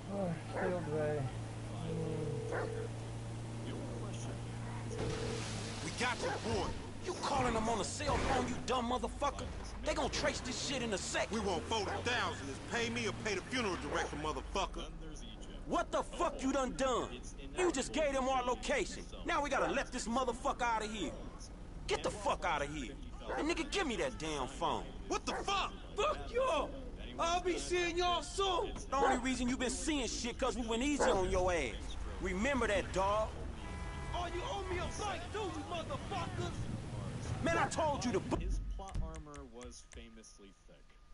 Toulon, the Revolution, the Egyptian campaign, Marengo, the coup of 1799, Polish typhoid, the Russian winter, the 100 days. He walked away from all of them. Actually, if you made it this far, go ahead and drop a comment on who you would think had the thickest plot armor between Alexander, Caesar, and Napoleon. That sure isn't gonna cause a shit show in the comments. So let's say he survives the desert in Ottoman raids. Given enough time, he would bulldoze his way to the Bosphorus, or bargain his way there with promises of Ottoman land. Look, motherfucker! This some bullshit. Take me down the cut.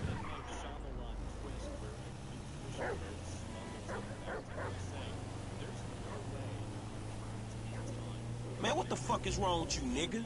I was getting us paid. What the fuck is wrong with you, nigga? That was a good phone. A good phone? The cops was all over, nigga. I could have swallowed my card. Try to triangulate that. It's too late. Shit's done. At least I saved you the indignity of pulling apart your shit. Nigga, I ain't afraid to get my hands dirty, old precious motherfucker.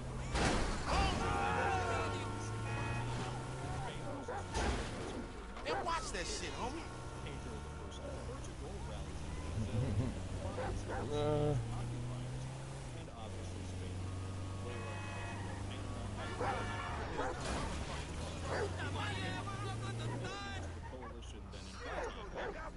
Alright, motherfucker.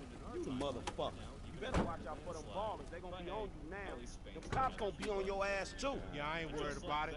I'm a motherfucking gangster. You know how I do. I can take care of my sizzle. No, the fuck you kids ain't. Traders are like music conductors, orchestrating an ensemble of instruments.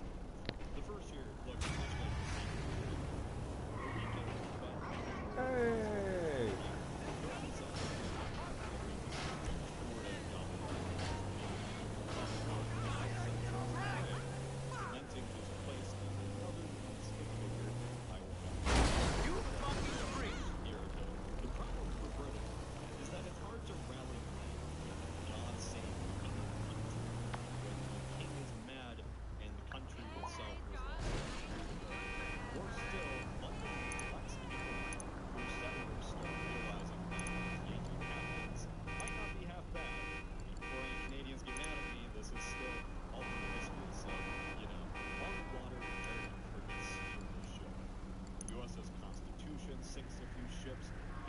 United States counters HMS Macedonia. These shocks against Britain electrified Quebec's French Canadians, who were sick of British rule and win grudging respect from upper campus farmers. The White House stands tall. No British torches this time. Days turn into months. Months into years. By 1814, battle lines on both sides of the Atlantic were not close. Despite his semi-exile from Parthenon, Napoleon's dreams Italy splits. The Vatican flips hands multiple times. Even if Poland falls, Prussia is throttled, while Germany stays blue. The Berber states of North Africa, cut loose from Ottoman control, openly harass coalition shipping. The Ottomans themselves are collapsing, losing ground to a You don't like me because you think that I am an Arab. What? No, what are you talking about? Something like that. Excuse me. Wait. That boy. I am his mentor. I am so proud of you. What do you mean, a mentor? Don't worry about that. Okay, so what you got for him? James De Santa. Some kid. He is already late on his payments, and I have this bad feeling that he will do more damage to the car than we can get back from him in the exorbitant interest rate payments, huh? Just go and get it. The house is on Hampstead, off Eclipse. It's an SUV. Some Rockford Hills daddy's boy nonsense. Don't worry about it. Try to bring the car back in good condition, huh? Gotcha, don't worry about it. It's so good to see you, my boy. Hey, good luck in law school, huh? So, Mr. Kenneth, where are we at? Financing? Financing it seems like a shitty deal. War of attrition with Latin America lost and Canada on the edge. The last crucial piece here is the British Raj. Britain could fight on, but only by risking an Indian powder keg. The coasts were secure, but the interior swarmed with seas. In our timeline, Napoleon openly mused in 1798 about marching into India for French envoys. You're going to cry to this one thing? Oh, man. Wow!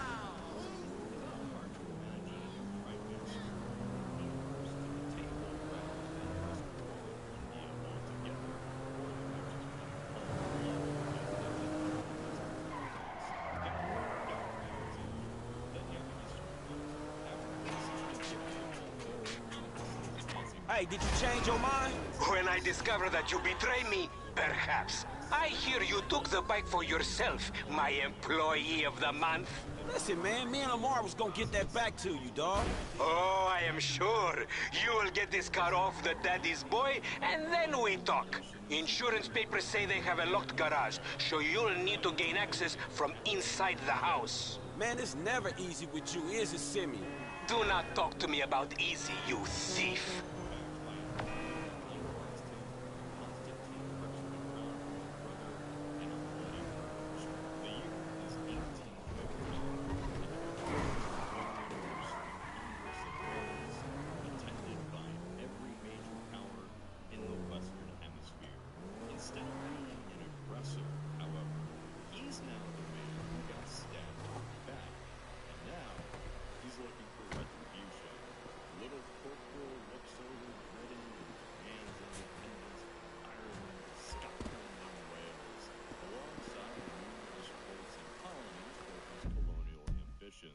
He then looks at Spain, takes its crown, and hands it over to his brother, while gobbling up Catalonia. Next up are the Habsburgs, and he is all out of mercy. Goodbye, Empire. Hello, Hungarians and Bohemians. Instead of Westphalia, Germany is made whole, while Italy still remains a patchwork of minor kingdoms. Denmark gets Norway and Schleswig, Portugal is reinstated as a French puppet, and the Kingdom of Greece spans the Aegean Sea, towering over the Ottoman corpse. Poland is a duchy no more, now enlarged at Prussia and Russia's expense. In return, Emperor Constantine gets to keep the Balkans and all of its Slavic nations to do as he pleases. Bolivar's dream of Grand Colombia gets a high five, and President Madison's manifest destiny is fulfilled. Not only were the United States instrumental in taking over British Canada, but their market, particularly their southern cotton, is instrumental in breaking the British monopoly. Behind closed doors, ambassadors murmur of treason, hoping, praying that a stomach ulcer or something ends the Antichrist. But little do they know, the following year, all hope is lost. In case some of you were thinking, hey Cody, we get it. You're trying real hard to get Napoleon to win. But even with how the battle lines are drawn, there's no way he wins by 1814. Okay, fine. I get it. Because what comes next either seals the deal or ends Napoleon with a bang. And I do mean a bang. The Congress of Vienna might redraw Europe, could dictate foreign policy for at least the next century, but this was also the year of the Tambora eruption. The Tambora eruption of April 1850 was the most powerful volcanic explosion in recorded history. This Indonesian volcano caused the 1816 year without a summer, marked by severe global climate anomalies, with frosts, crop failures, and a famine striking Europe, North America, and Asia. Its unique effects included mass migrations, food riots, and even inspired works of art and literature. It's just because you have a massive gaper, bitch! And Turner's vivid sunset paintings. The eruption happened just as the Napoleonic Wars ended. He said I had a massive... Armies were Jimmy called me a Congress bitch! of Vienna, 1815, had already settled the big territorial disputes. But some places were hit a lot harder than others. Just think about it. The more spread out your empire is, the more multi-ethnic and diverse it is, the more potential angry mouths there are. You see, in this alternate timeline, France would be the one who's affected the least. Southern French harvests were among the ones who were left kind of unaffected. Spain and Britain heavily relied on food imports. Germany was hit the hardest, and Russia was just unprepared for such a sudden post-war famine. While France temporarily lacked access to silk, coffee, dyes, and cotton, what they still had was food. And in this alternate timeline, they're also in charge of infrastructure. You tried to knife attack me? The same goes for the United States, which was extremely agrarian in 1815, with close to 80% of its population living on farms. Oh my god, seriously? My brother is such a homo. I think he has a medical problem. Like, more medical problems than the ones he's already been diagnosed with. Battles do come and go. Thank you, Events Coach. such as these make the ink dry. What I'm talking about here is that if Napoleon had just kept it... You're a real pro, Mrs. DeSanta. A real pro. Like all... No, you're a great student. Now just loosen up those hips. Outside his control. As hard as this idea is for everyone to believe, Napoleon's artillery could conquer the world, but mainly because his brain keeps it and his dynasty solidifies it. Thanks to all the patrons and members who made this possible. I honestly wouldn't be able to ramp up production, which I'm glad that everyone noticed. This is good. Hey, Simeon, I got the ride, man. I'm coming back. If you actually bring the repossession to me this time, I can have it back out on the street before the day is done.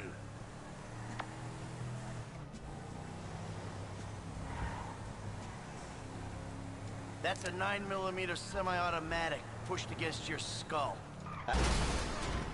Now look around. Just keep driving where you're going. This was a repo job. Guy was behind on his fucking note. Unlikely. considering my son just got the car. And looking at the way you're going about this, my guess, you're working a credit fraud. A credit fraud? Be serious, dude. I just worked the fucking repos. I appreciate a kid who follows orders without taking responsibility. Yeah, maybe one day we'll have a beer, and I'll explain how the world really works. Who gives you the slip? A car dealer, dawg, by the name of Simeon Yeteri. So this businessman, he look legit to you? Look, man, it's just between him and your fucking son. Easy. It's just between him and your fucking son. Don't worry. Me and Mr. Yetarian, we'll work this out.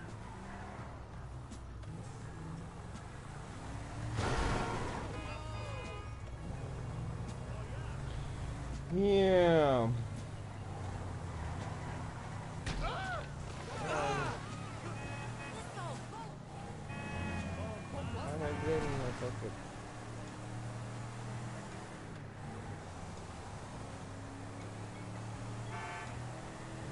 Hey, man, it's Jess up here. Okay, stop the car.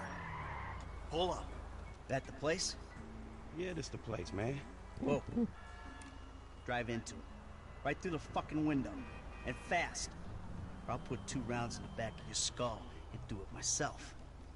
Man, you can't be for real. I look like a fucking joke to you. Man, fuck my life, man. Fuck it. I'll see you at the gym. Do it.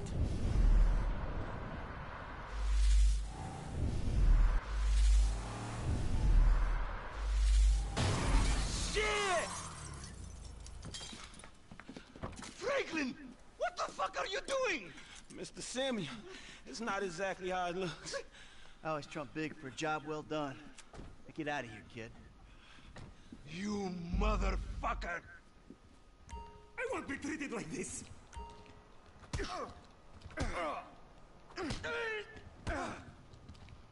You think you could take me for a ride? You think...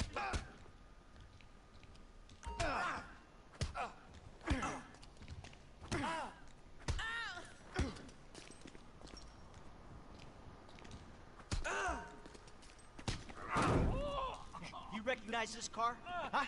Does it look like it's worth $5 grand a month to you? You fucking racist! I'll tell you something. This thing's gonna need some serious body work before it's worth $5 grand a month. He agreed to financing. I have his signature. Yeah, did he agree to have some punk break into my fucking house? I don't know. That kid might be a fucking idiot, but you are a fraudulent scumbag piece of shit. Ugh. Don't make me have to come back here.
This is the best part. Playing the gameplay. Watch.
Please.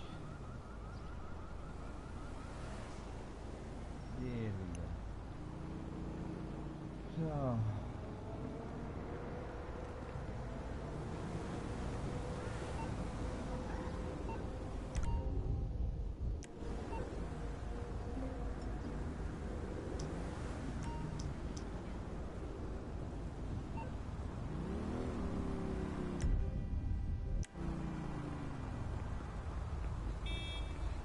Give me the fucking bike! Ah! Give me a... I'm sorry about it.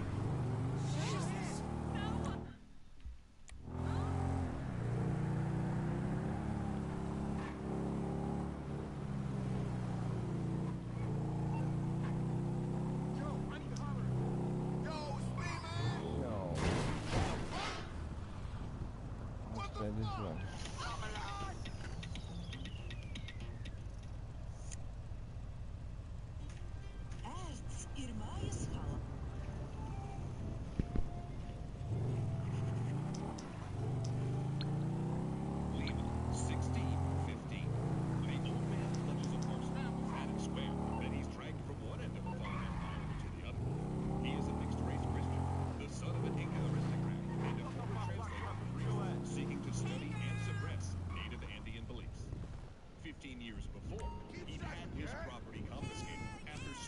Ancestral lands back.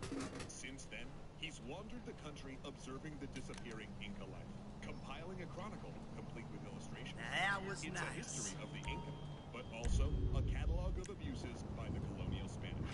His conclusion: Spain must reform the government in a way that protects native people and values their culture. He's carried this book, all 1,000 loose pages of it, through harsh terrain and bandit country. That it survived to this point is a minor miracle. And then, he's finally sending it to its intended recipient, the King of Spain. So Guaman Omadea takes the only card of his life's work and hands it to a man aboard a ship. No one will see it again for 300 years. And speaking of data management, thank you so much to Impact for helping keep people's personal data first.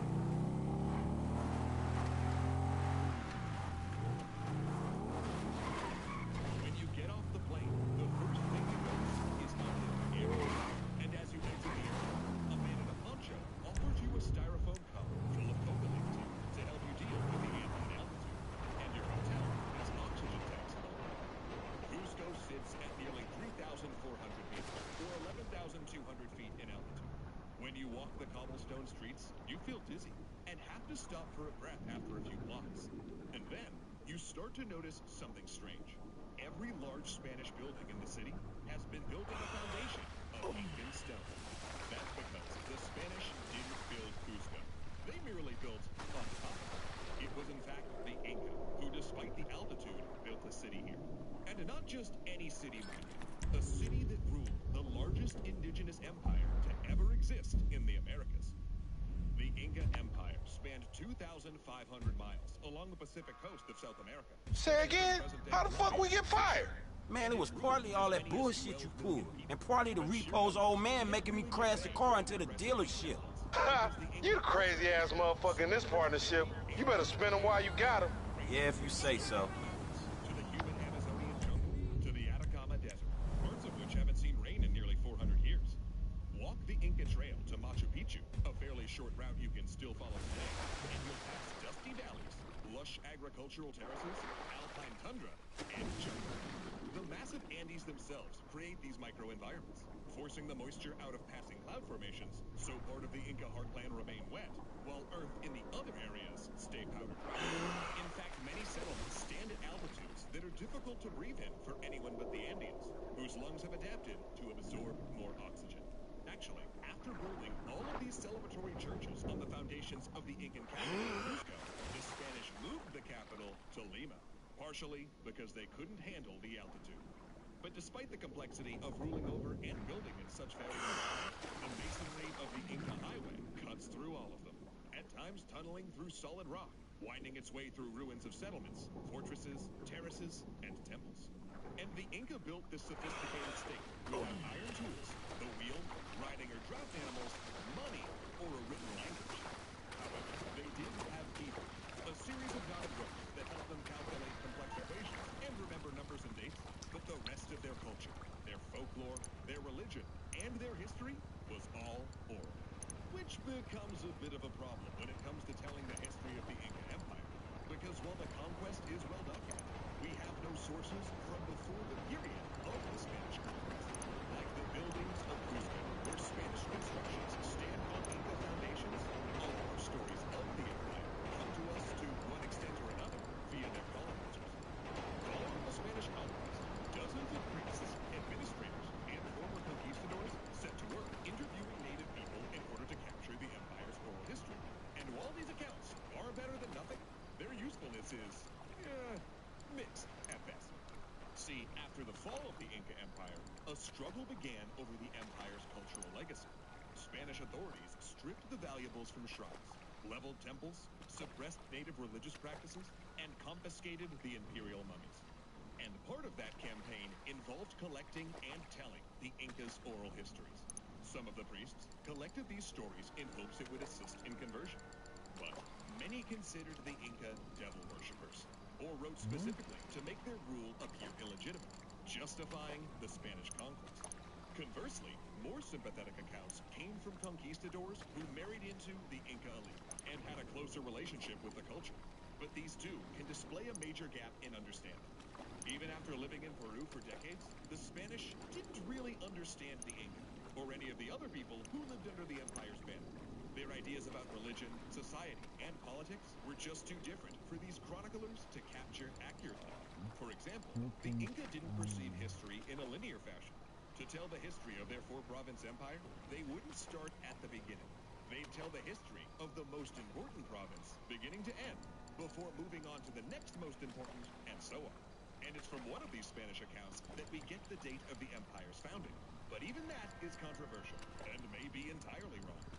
The closest we have to a native perspective comes mostly from a generation of mixed-race authors, the sons of marriages between Inca noblewomen and their Spanish conquerors, all Christians who were born after the empire's destruction. Among them was Blas Fierro, a mixed-race Jesuit whose pro-Inca views, especially those about native languages being suitable for discussing church talk, may have led his order to imprison, then exile him to Spain. Eventually, he was murdered, and his work burned during an English fire. Only a few excerpts remain from his history, mostly in the work of another half-Inca chronicler, Inca Garcilaso de la Vega, who wrote extensively on the empire's history. But while Vega's book, Royal Commentaries of the Incas, is considered the first literary masterpiece by a Native American, it has problems as a work of history. Because you see, Vega left Peru as a teenager and published his chronicles 49 years later, meaning his memory of the oral history had likely degraded. Not to mention, he was writing with a specific objective in mind, while Guamanueva rallied against Spanish abuses, and Valera pushed for indigenous language and culture to be seen as equal. Vega portrayed the Inca Empire as a perfect society, one without poverty, where aristocrats, like his family, provided everything a person would need. In fact, it appears that this mode of argumentative history was a hallmark of Andean culture. To the Incas, it seems, history was not necessarily about capturing reality in a fully accurate picture, but rather in molding the past to make a specific point. For example, the Spanish found multiple Incan families in Cusco told elaborate but conflicting versions of the same history, each using it to justify their claim to a piece of land. And as a result of these conflicting testimonies, modern historians have come to vastly different conclusions about the empire, depending how they read the sources. And because of this, Incan society has been portrayed as everything from a communist utopia to a totalitarian nightmare. And details of the empire's founding continue to be debated. Half a mind to come over there and whoop your paired with archaeology do tell us this. In the early 13th century, a line of kings began coalescing around what would become the city of Cusco. Manco Capac, the semi-mythical founder, and as the legend said, one of the first people to walk the earth. Hey, look, man. Look! You were like a son to me.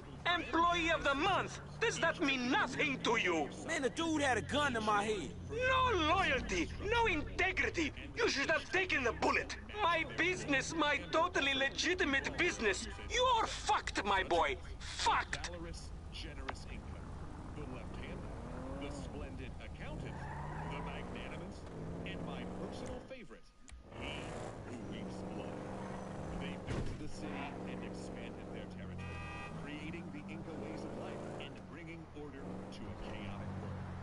Or perhaps not, because archaeological evidence indicates that many of the things we consider Incan accomplishments, taxes, building style, agriculture, statecraft roads, and mezquites were actually inherited from previous Andean societies.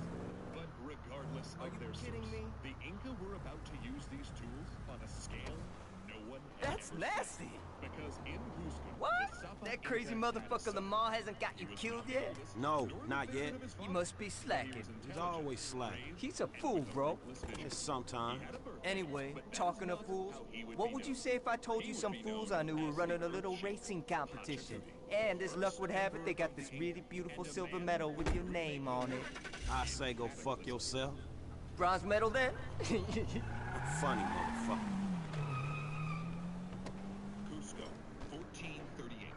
The emperor, called Sapa Inca, son of the sun god Inti, has returned to the capital. But he isn't afraid. Waiting for him is his son, Inca Yupanqui. 20 years before, an army had marched on Cusco, and in response, the emperor fled to the fortress with his chosen heir. But the emperor also left Yupanqui, his third son, to hopelessly defend the city. All right, then. The sun god saw Yupanqui's bravery and intervened. It was said that even the stones themselves rose up to fight on the prince's command. Did not return, afraid of his son's fate. See you later. So for 20 years, Yupanqui rebuilt Cusco in the emperor's absence as his usurping child.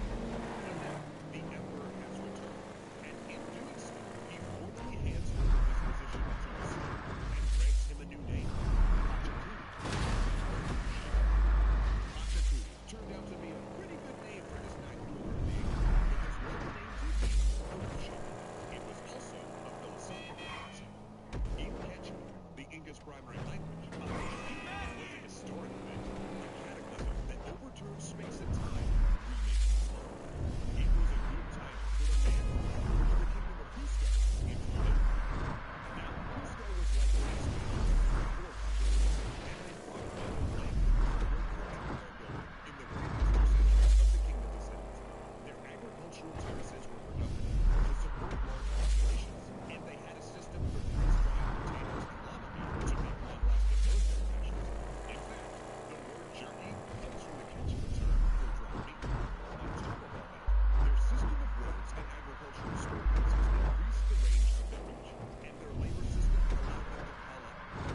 cohesive enough to really rival, the Andes being nothing but warring ethnic groups, too splintered to resist a large power. In fact, local societies were so outmatched by Cusco that some historians argue that Pachacuti's miraculous defense might be a myth, invented or heavily embellished in order to legitimize his claim. In this context, powers and small groups, even Cusco's modest territorial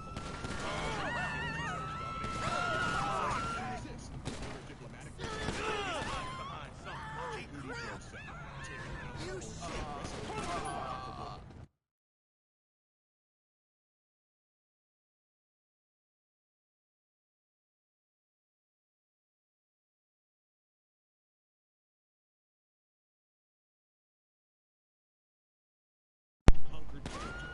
He gained more labor. Take him down! No! Need cover now! Indeed, if he had the homie just got shot. For the military force was allowed.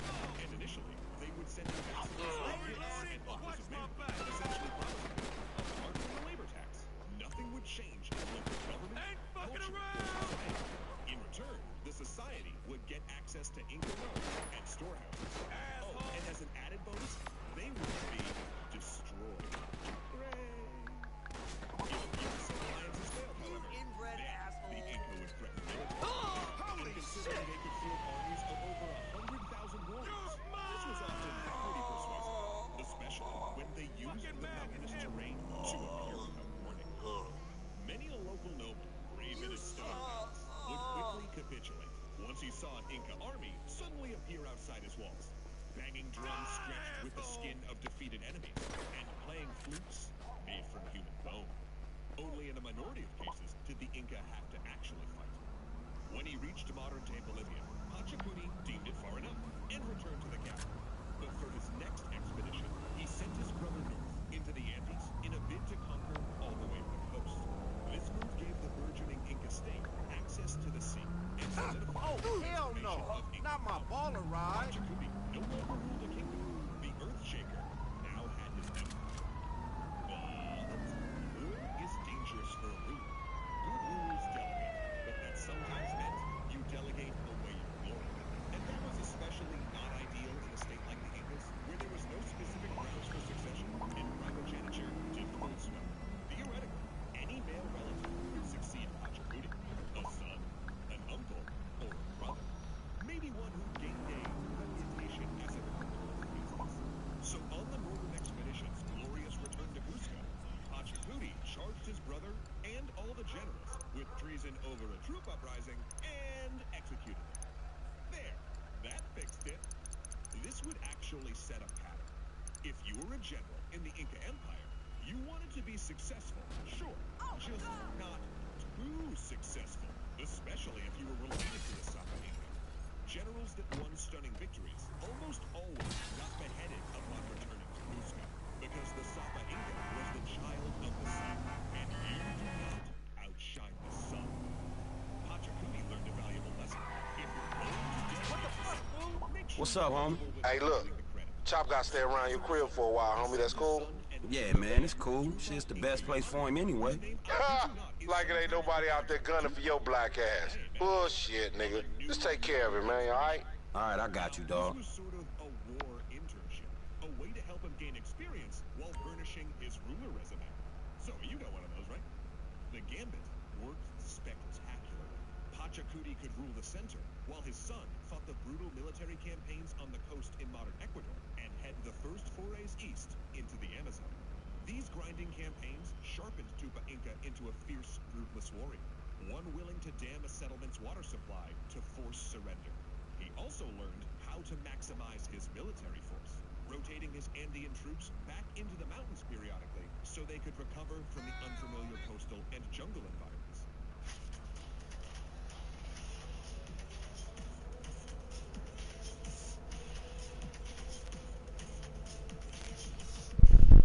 Still, the Inca had difficulty pushing into the hostile jungles of the Amazon, an effort Tupa Inca eventually had to abandon in order to crush a rebellion. With his son in the field, Pachacuti could manage the empire's building program, personally sculpting a model of his new capital from clay. And He continued improving Cusco, augmenting it to carry water to the city through underground channels. He raised forts in the hills and built lavish royal residences, supposedly including Machu Picchu, though granted that is heavily disputed. But he did erect palaces, hospitals, and temples while laying roads to his new conquests. But Pachacuti's greatest work was to rebuild the Golden Courtyard, a temple dedicated to the sun god Inti. In Inca religion, gold was considered the sweat of the sun, and silver the tears of the moon. So he covered the walls of the courtyard sun chamber with gold, and the walls of the moon chamber with silver. Emeralds and turquoise dotted the sheets of precious metal, and on the solstice, he would enter the sun chamber and catch the dawn rays in a concave mirror, using it to light a fire. 7 previous Inca rulers, mummified in a high-altitude freeze-drying process, sat on a golden bench watching the ritual, waiting to be consulted on matters of state. And it may have been here where Pachacuti wrote a group of sacred hymns, still with us today. But Pachacuti's engineering also had a dark side, because he also decided to engineer the empire's population. He forcibly moved whole ethnic groups to agricultural land he deemed more productive, displacing entire societies in order to better stock the empire's storehouses and arm its troops. Hundreds of thousands, some say millions of people from the lowest rung of Inca society were forced to resettle in far-flung corners of the burgeoning empire. And when Pachacuti died, his organs removed, and his body freeze-dried in the Andean cold, his son Tupa Inca Yupanqui rested him on a golden bench alongside his ancestors and kept conquering. Although Tupa Inca would die young, this father-son team were responsible for the largest territorial expansion in Inca history. And while later emperors would prevent rebellions and nibble at the edges of nearby territories, never again would they experience. You gotta watch out, fool! What was this empire they built actually like?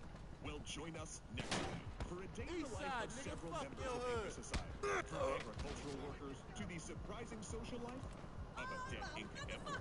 And just a hint, it totally involves mummifiers. Man, history is metal. You punk-ass bitches done now! Cusco. Tupa Inca Yupanqui has come to visit his father, Pachacuti, for dinner. Tupa Inca sits in his father's house, drinking his ginger beer and partaking of food. They talk about the old times, about the state of the empire, and copy that. On my way. They get up to relieve themselves before settling in for a second drink. Finally, Tupa Inca begs his name. The hour has run. He tells his father must meet again, this time at Tupa Inca's residence. Perhaps his father will visit him at his estate in the mountains. It's a perfectly normal visit between father and son. You know, except for one small thing.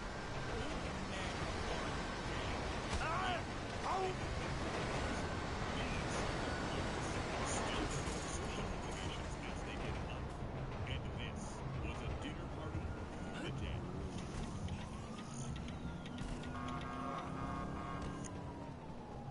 Tā veselība drošās rokās Venu aptiekas supervaroņi steidz palīgā. Strepsils palīgs tava ārstēšana. We're at a strange place in the century-long history of the Inca Empire. Apart from a few territorial gains, most of its establishment and expansion have already occurred. The current Sapa Inca, Huayna Capac, rules the empire at the height of its power. But Huayna Capac will be the last uncontested emperor of the Inca. Yet before we discuss its fall, let's take a moment and examine the empire at its height, how it operated, and what life was like. Because this is one of the most unique societies in history, and it's worth dropping in on a day in the life of the Inca Empire. So, our day begins not in the capital of Cusco, but in the conquered city of Quito in modern Ecuador. And it starts with a party.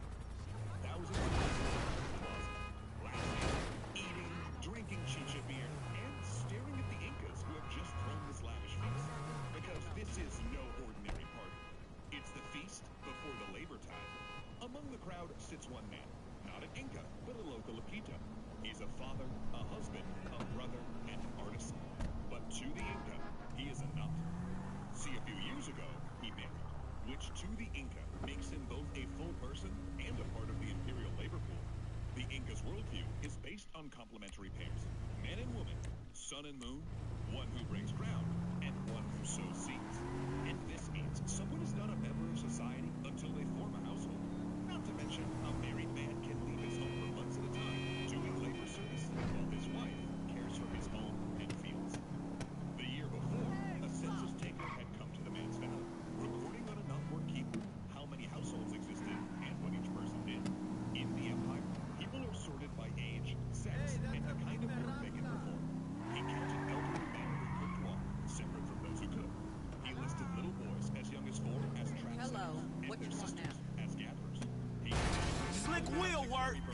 and others who are physically or mentally disabled.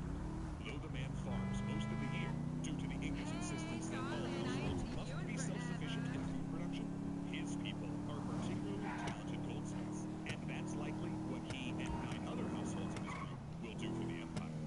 Because the Empire works in base 10. The goldsmith is counted as one of 10 households of goldsmiths.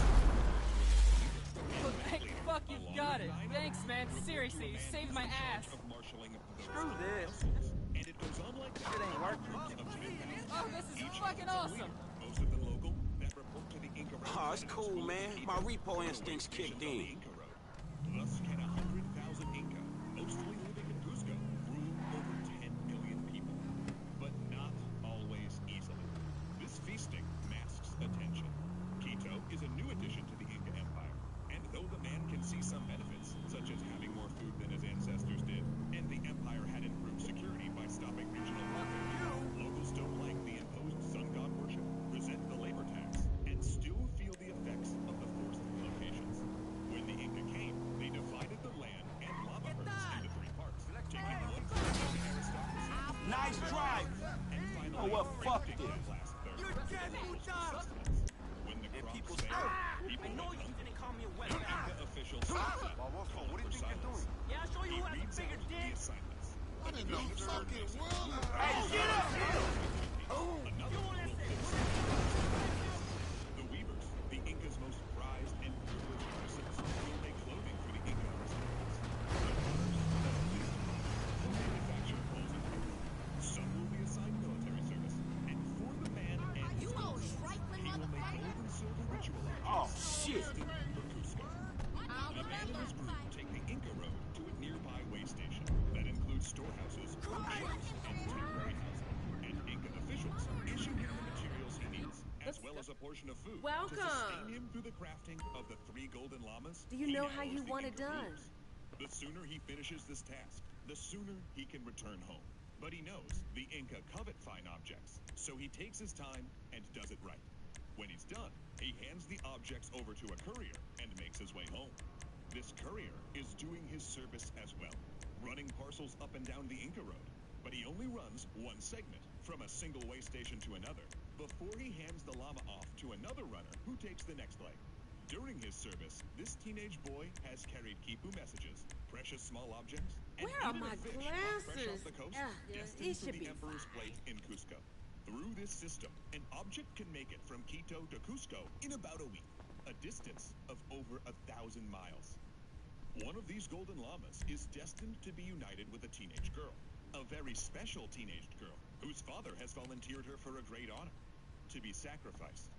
Human sacrifice is common in the Empire, but generally on a small scale. And this girl, now traveling the road dressed in fine garments and carried on a litter, is not afraid. She and the teenage boy she's paired with will spend their final year in luxury. Her family will be rewarded. And after a year, the two will marry and go to a ceremony in the mountains. There, they'll drink chicha until they pass out, whereupon they'll be strangled, bludgeoned, and buried as an offering to the sun and moon. They will be a complementary pair as the sun and moon are, and they will be buried with the little llama and other gold and silver offerings. Gold the sweat of the sun, and silver the tears of the moon. Thanks for She does not stopping fear by. this fate, however, for death is not an ending, but merely a transition to another phase. The dead are always with the Inca. She has herself poured chicha into the grave of her grandmother. And this Let's see lesson what is you like. reinforced when they pass a full procession going the opposite way, carrying the mummy of Pachacuti on his way to his son's mountain estate. Now, the dead emperor has a surprisingly active social life. He eats and drinks, his attendants pouring chicha into a channel in the earth. Come back anytime. A man urinates on his behalf. He appears at religious ceremonies at the solstice, and spirit mediums make his will known when the emperor and other officials consult his wisdom. And he retains all his property. His attendants are in fact his descendants. When an Inca ruler dies, his entrails are removed and burned, the ashes joining those of his ancestors in a hollow golden statue in the golden courtyard. His body is freeze-dried in the Andean air, and much like his body, his power divides as well. His political power goes to his successor, a son chosen by his primary wife, and his primary wife, also his full or half-sister, an arrangement that prevents too many claimants, will become the most influential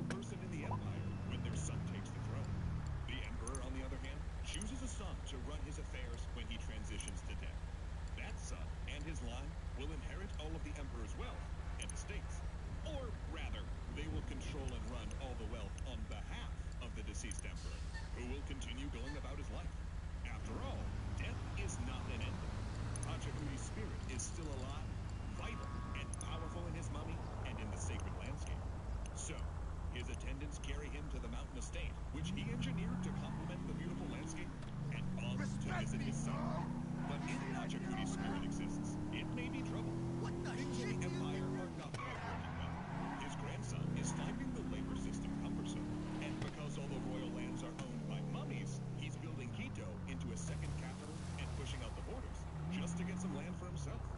And when Pachacuti last saw him, Huayna Capac asked for his advice on a strange phenomenon. Pale men, wearing clothing of metal, had appeared on the coast in ships, and it was said that they had brought sickness with them. Back in Quito, the goldsmith felt a pain in his back. Had that courier looked pale and a little more tired than he should? Strange small marks start appearing on the goldsmith's skin, some kind of pox. And with such small things, do empires fall?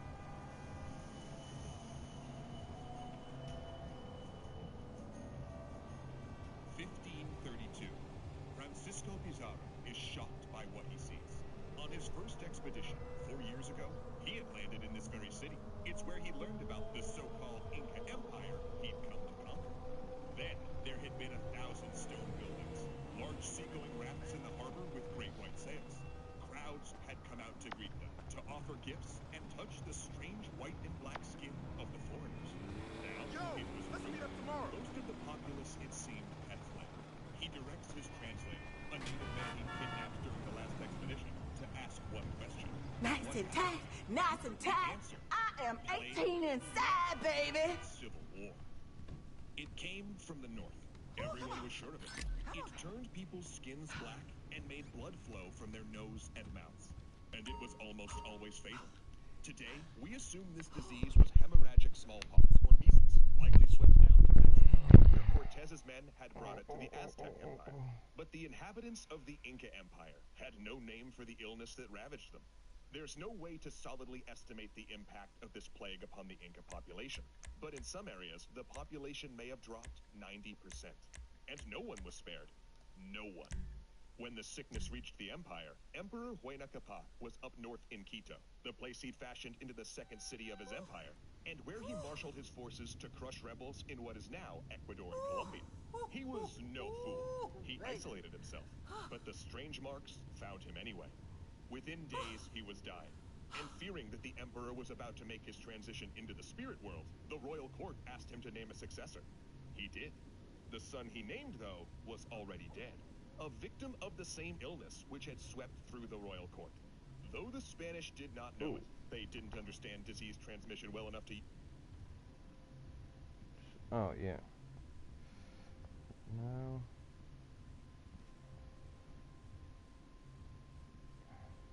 Was this one?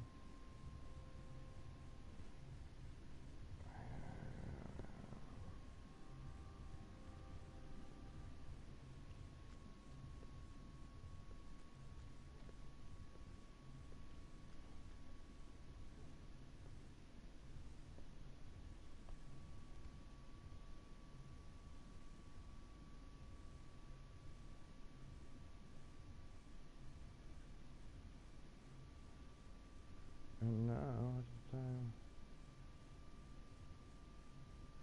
Where's the time?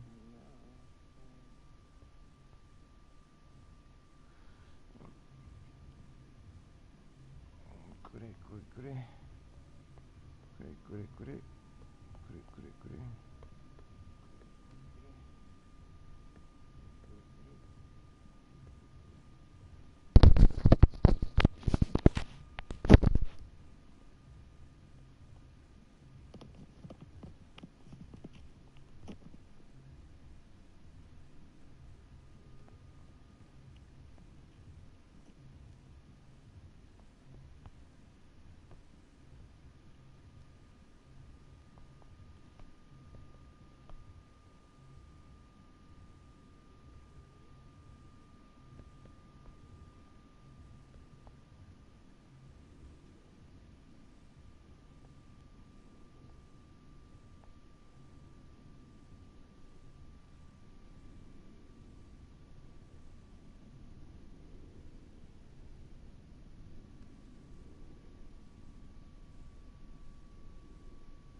touchscreen.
Alright.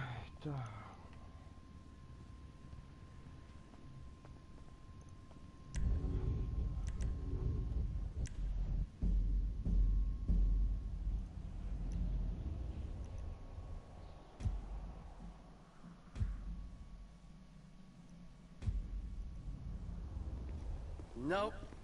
My dick might fall off.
hate to do this.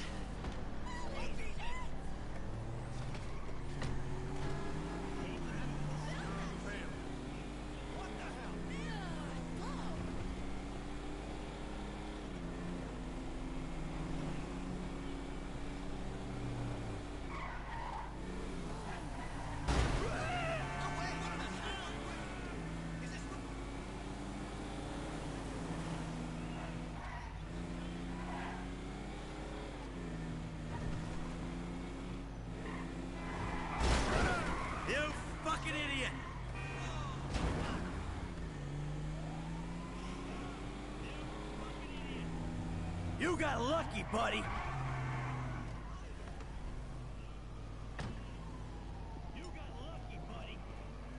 Let me ask you a question. What is the point of your life? Where do you find happiness? I'm happy. Hey, how you doing? Hey, great. Really great. How are you? Well, I know how you are. Do you? Yes, it's obvious. It's really obvious. Once you've studied the literature and done the classwork and studied in a group, it's really obvious. Once you've studied the literature and done the classwork and studied in a group, it's really obvious.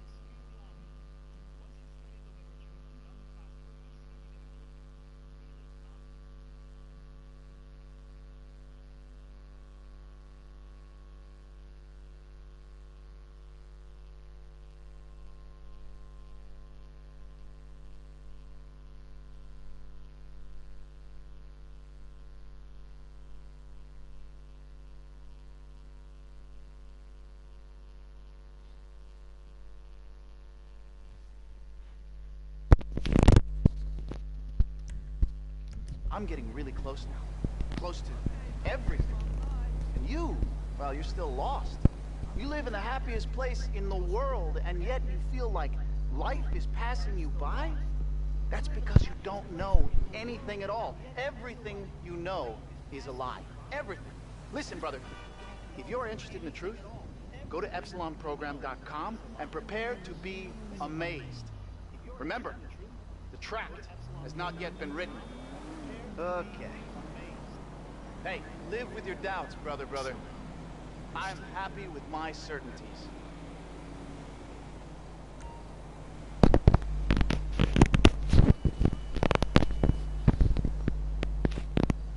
Yeah. You can ignore me, but you cannot ignore the truth. The truth is that dinosaurs are a lie that people believe because they are too weak. The world is only 157 years old. We are all descended from the same tree. Find out more at epsilonprogram.com. Kiflam.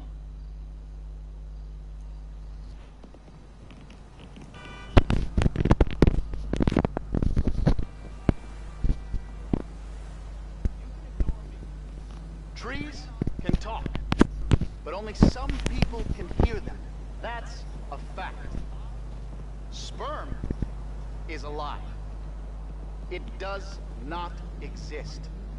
You were told about sperm to make you believe in the great evolutionary myth.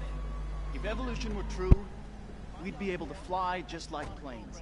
And that's a fact.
Where is it?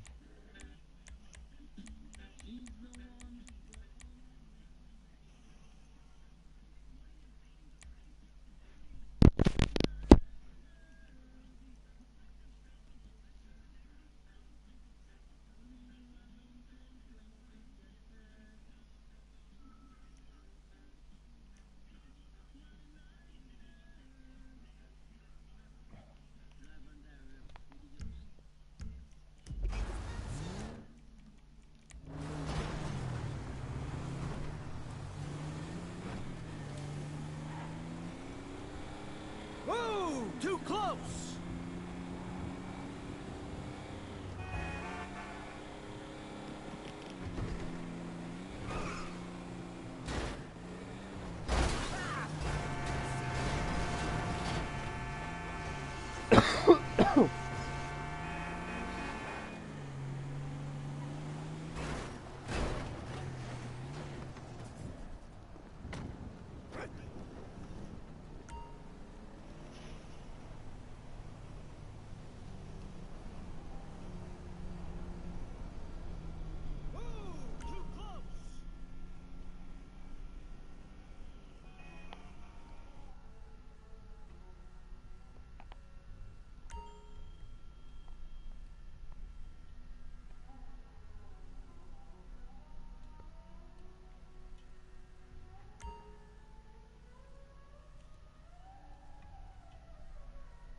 You're such a fucking dictator! Why the fuck not? He is not staying the night. He's a bum. I don't even know why you are with him. He is a bum. He is a bum. I don't care. Do you hear me? I don't care. Keep your mouth shut.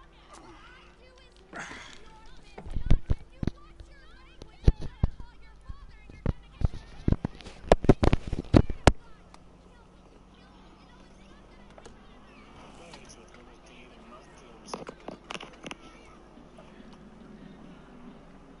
You're such a fucking dictator! Why the fuck not? He is not staying the night. He's a bum. I don't even know why you are with him. He is a bum. He is a bum. What do you want? And I come by for that drink you offered, that's all. I wasn't really serious about that. What? You're here, whatever. Sit. You're not gonna rob me again. Man, I never robbed you. That was just a repossession. Okay. Call it whatever you want to call it. I really don't care. What can I do for you? Shit, I just came by to see if there's something I can help you with. I see you doing well for yourself. I'm retired. Ain't you a bit young for the pipe, slippers, and staring at a fucking sunset? You know, I've been in this game for a lot of years. And I come by for that drink you offered, that's all. It makes me the right age. What? You're here, whatever. You look like a good kid. If you want my advice, give a shit up. You work hard, screw over everybody that you love. Hurt, rob, kill indiscriminately, and maybe, just maybe if you're lucky, you become a three-bit gangster. It's bullshit. Go to college. Then you can rip people off and get paid for it. Young for the pipe, slippers, staring at a fucking sunset. So what I saw the other day was like when a court briefly reanimates itself and terrorizes everyone. Right. What you saw the other day was a guy dealing with a pest. Guess I never saw myself as just a fucking pest. Let's take Amanda's car. Hey, Jim. I'm going for a drink. Dad, shit! I'm in our boat going down the Western Highway. It's been stolen. What? The yacht's been stolen? I was trying to sell it.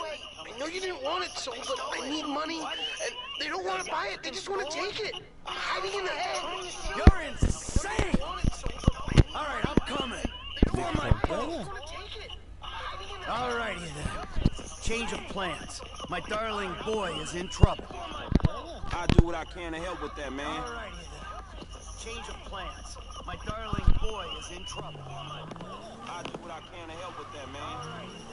Lesson number 1. Don't ever have kids.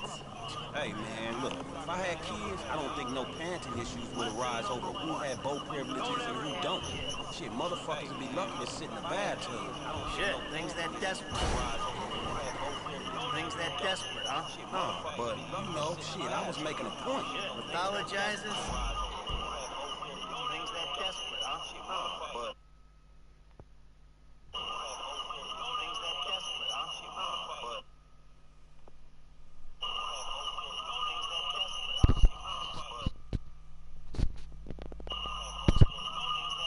Self-deprecation. I know it well. Yeah, man, but shit, where the boat at? Little shit's been hijacked. There's somewhere on the western... Bad luck, fool. Where the boat at? There's somewhere on the western highway. Man, ain't you worried? About... Bad luck, fool. Where the boat at? There's somewhere on the western...